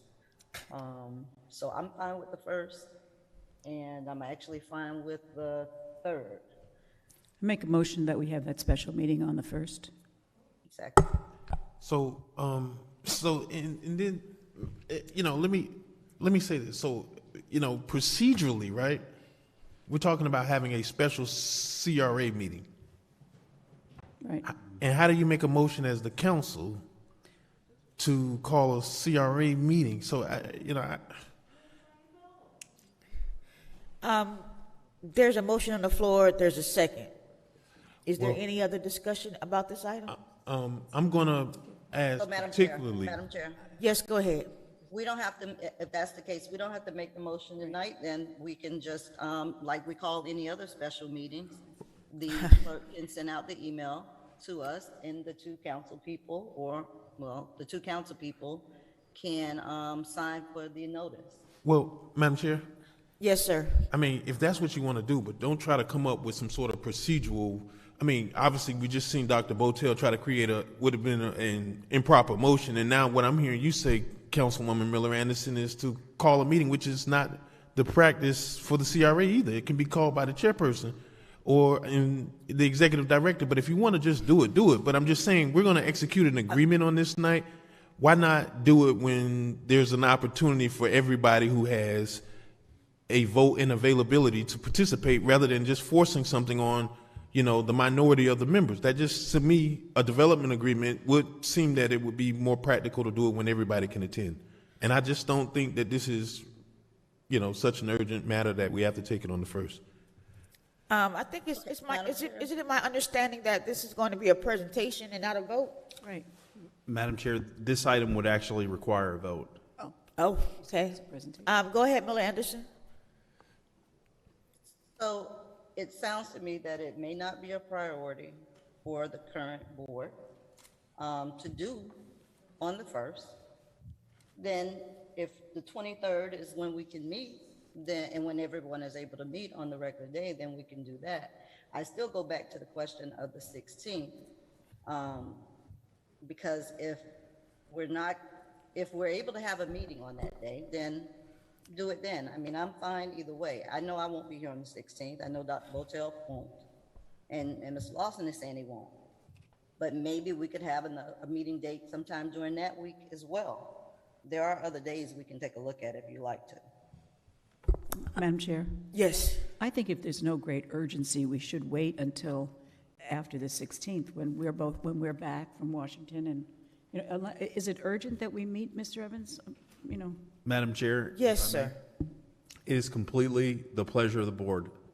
Our intent was to bring this item before you because, we didn't want to have a situation where staff is alleged for holding the process up. And so we know it's a priority for this council, and so that's why we came up with the solution that can look to accommodate what we've heard from the board. If the board wishes to discuss this item at a later date, that's fine. We can communicate that to the developer, but we just want to make sure that we get direction from the board and we're all on the same page. Madam Chair? Yes, go ahead. Could we have individual meetings with you about this topic, just so that we're brought up to date and we know the status, and then we can put off a public presentation until after March 16th or around that time? Madam Chair, we can brief the board members individually on the document once we do get the document back, and then schedule that item for another date in the future. But it is hard for us. We would just call a meeting. Yeah. I think I understand that. I understand your position, Mr. Evans. It's that you didn't want to present to the board that you made the decision to delay it, that it was up to the board to be able to say that we wanted to delay it. So I get that part. So if the 1st is out, are we looking at the 23rd? Is that okay with everybody? Oh, wait, February 23rd? March. Oh, good. I was going to say, don't. Is that okay with everybody, March 23rd? Let me just look. Wait a second. I'm fine with it. I'm good with that, Madam Board? Chair. I'm good with that. Yes, that's fine. Okay, very good. Mr. Evans, we will have that meeting March the 23rd, 6 p.m. No problem, Madam Chair. Okay. And my last two really brief comments, kudos to the Parks and Recreation staff and Gwen Oates for their fantastic events, especially the Valentine's Day parade. I heard a lot of great things about it. There was a lot of great photos. I'm sorry I couldn't be in attendance, but certainly I appreciate all the members of the board that were there and the members of the community, and I know the staff really appreciates that. And then to all the folks that are on the Reimagine project team, certainly kudos for all the time, energy, and effort that went into getting us to this point. And to the community and the board, you better purchase some hard hats and some shovels, because we're going to need your help, because we're going to be breaking a lot of ground here in the next couple of months and over the next couple of years. So be proud of your community, be proud of the effort that folks have put into reimagining the space. And to the board, you know, I can't express how appreciative I am of you embracing the vision, to lead the direction, to believing in staff and working with us to really create these spaces. You know, we opened the library, we opened the cafe, you know, the urban farm, all the things that you have been a part of is certainly a testament to your leadership and your commitment to moving our community forward. And we've got a lot of great things on the horizon. So certainly to the members of the community, you should be proud of the work that's happening, and people are really starting to take notice. And we've got some great news that's happening in the CRA. I was sworn to secrecy, so I cannot tell you at this point, but you're going to be really excited about some information that we're going to be providing probably in the middle part of March with some great news about some things that Anita and her team are working on. So really excited, but you can't tell her I said anything, and if she's watching at home, just forget Ms. Jenkins. You can change the channel. But we got some great news that we're going to be sharing with the community pretty soon, and that concludes my comments, Madam Chair. Thank you, sir. City Attorney? No comments, Madam Chair. Are there any City Council committee reports? No. Very good. We will start with the mayor. No comment, Madam Chair. Ms. Miller Anderson? None. Mr. Lawson? Thank you, Madam Chair.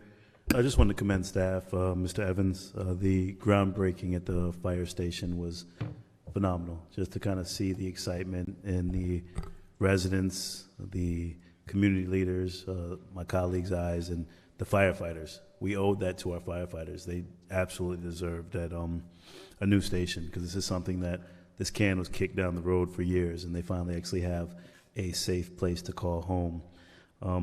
The upcoming groundbreaking for the water plant, that's exciting news, because now that's going to be another example of the progress that's happening. And one of the speakers earlier talked about reimagine and continue to move the city forward. So I'm really excited that we have an opportunity to keep moving our city forward and keep pushing in the right direction. So, colleagues, I thank you for everything that you guys have done, and staff, Mr. Evans, you've been phenomenal with the leadership you've brought, and it's showing on a day-to-day basis. So it gives us an opportunity to keep moving in a positive direction and representing this city. So thank you, Madam Chair. Thank you, sir. Mr. McCoy? Yes, just really briefly.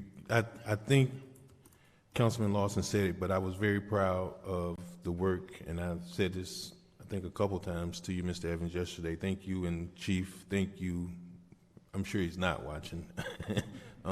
Why would he be, right? Because they've done a lot of work, and thank you for the team for what you guys did yesterday. I was really surprised. I thought from the communication this was just going to be like a soft groundbreaking, but it seemed to be well attended, and I was really surprised to see the number of people from the community that came. So good job with that. I will respond, but not really, to some of the concerns. Silence is often misunderstood, but never can be misquoted. But I will welcome the opportunity. If you want to have a conversation, I'm more than welcome. But understand and know the facts. That's all I have. Thank you, sir. Dr. Botel? Thank you, Madam Chair.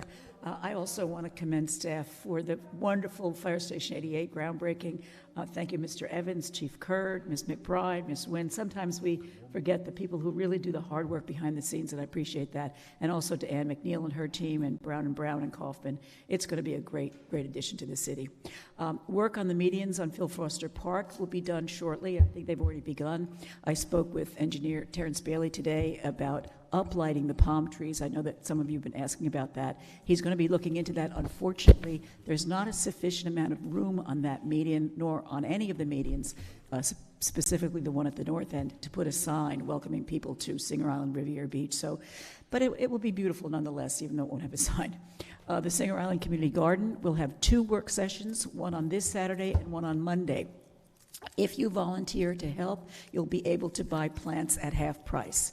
This weekend, that's Saturday, February 19th from 9 a.m. to 11 a.m., and Monday, February 21st from 9 a.m. to 11 a.m. On both days, organic fertilizer will be applied to improve our garden beds, and of course, we'll be weeding too. There'll be plants for sale, proven local organic plants, 4 for $10, half price if you half price of what you would pay at a store for non-local plants. And I won't go into the list of them, but if you don't have to live on Singer Island to come out and enjoy the garden and to help.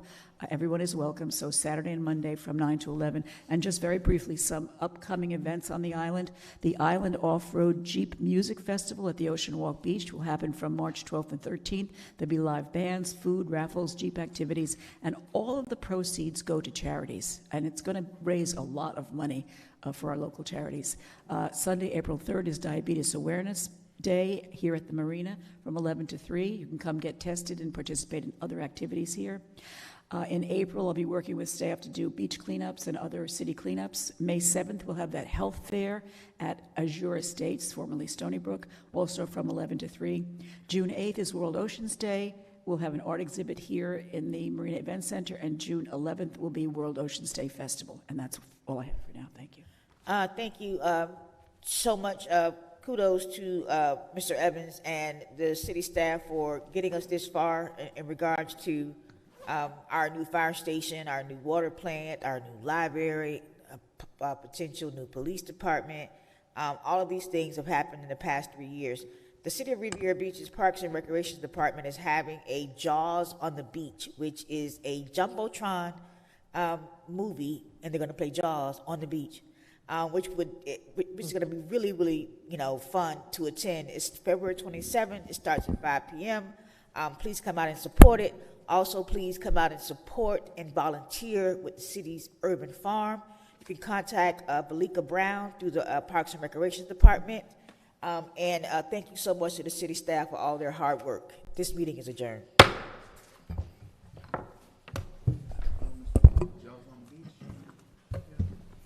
I don't watch Jaws. I don't watch.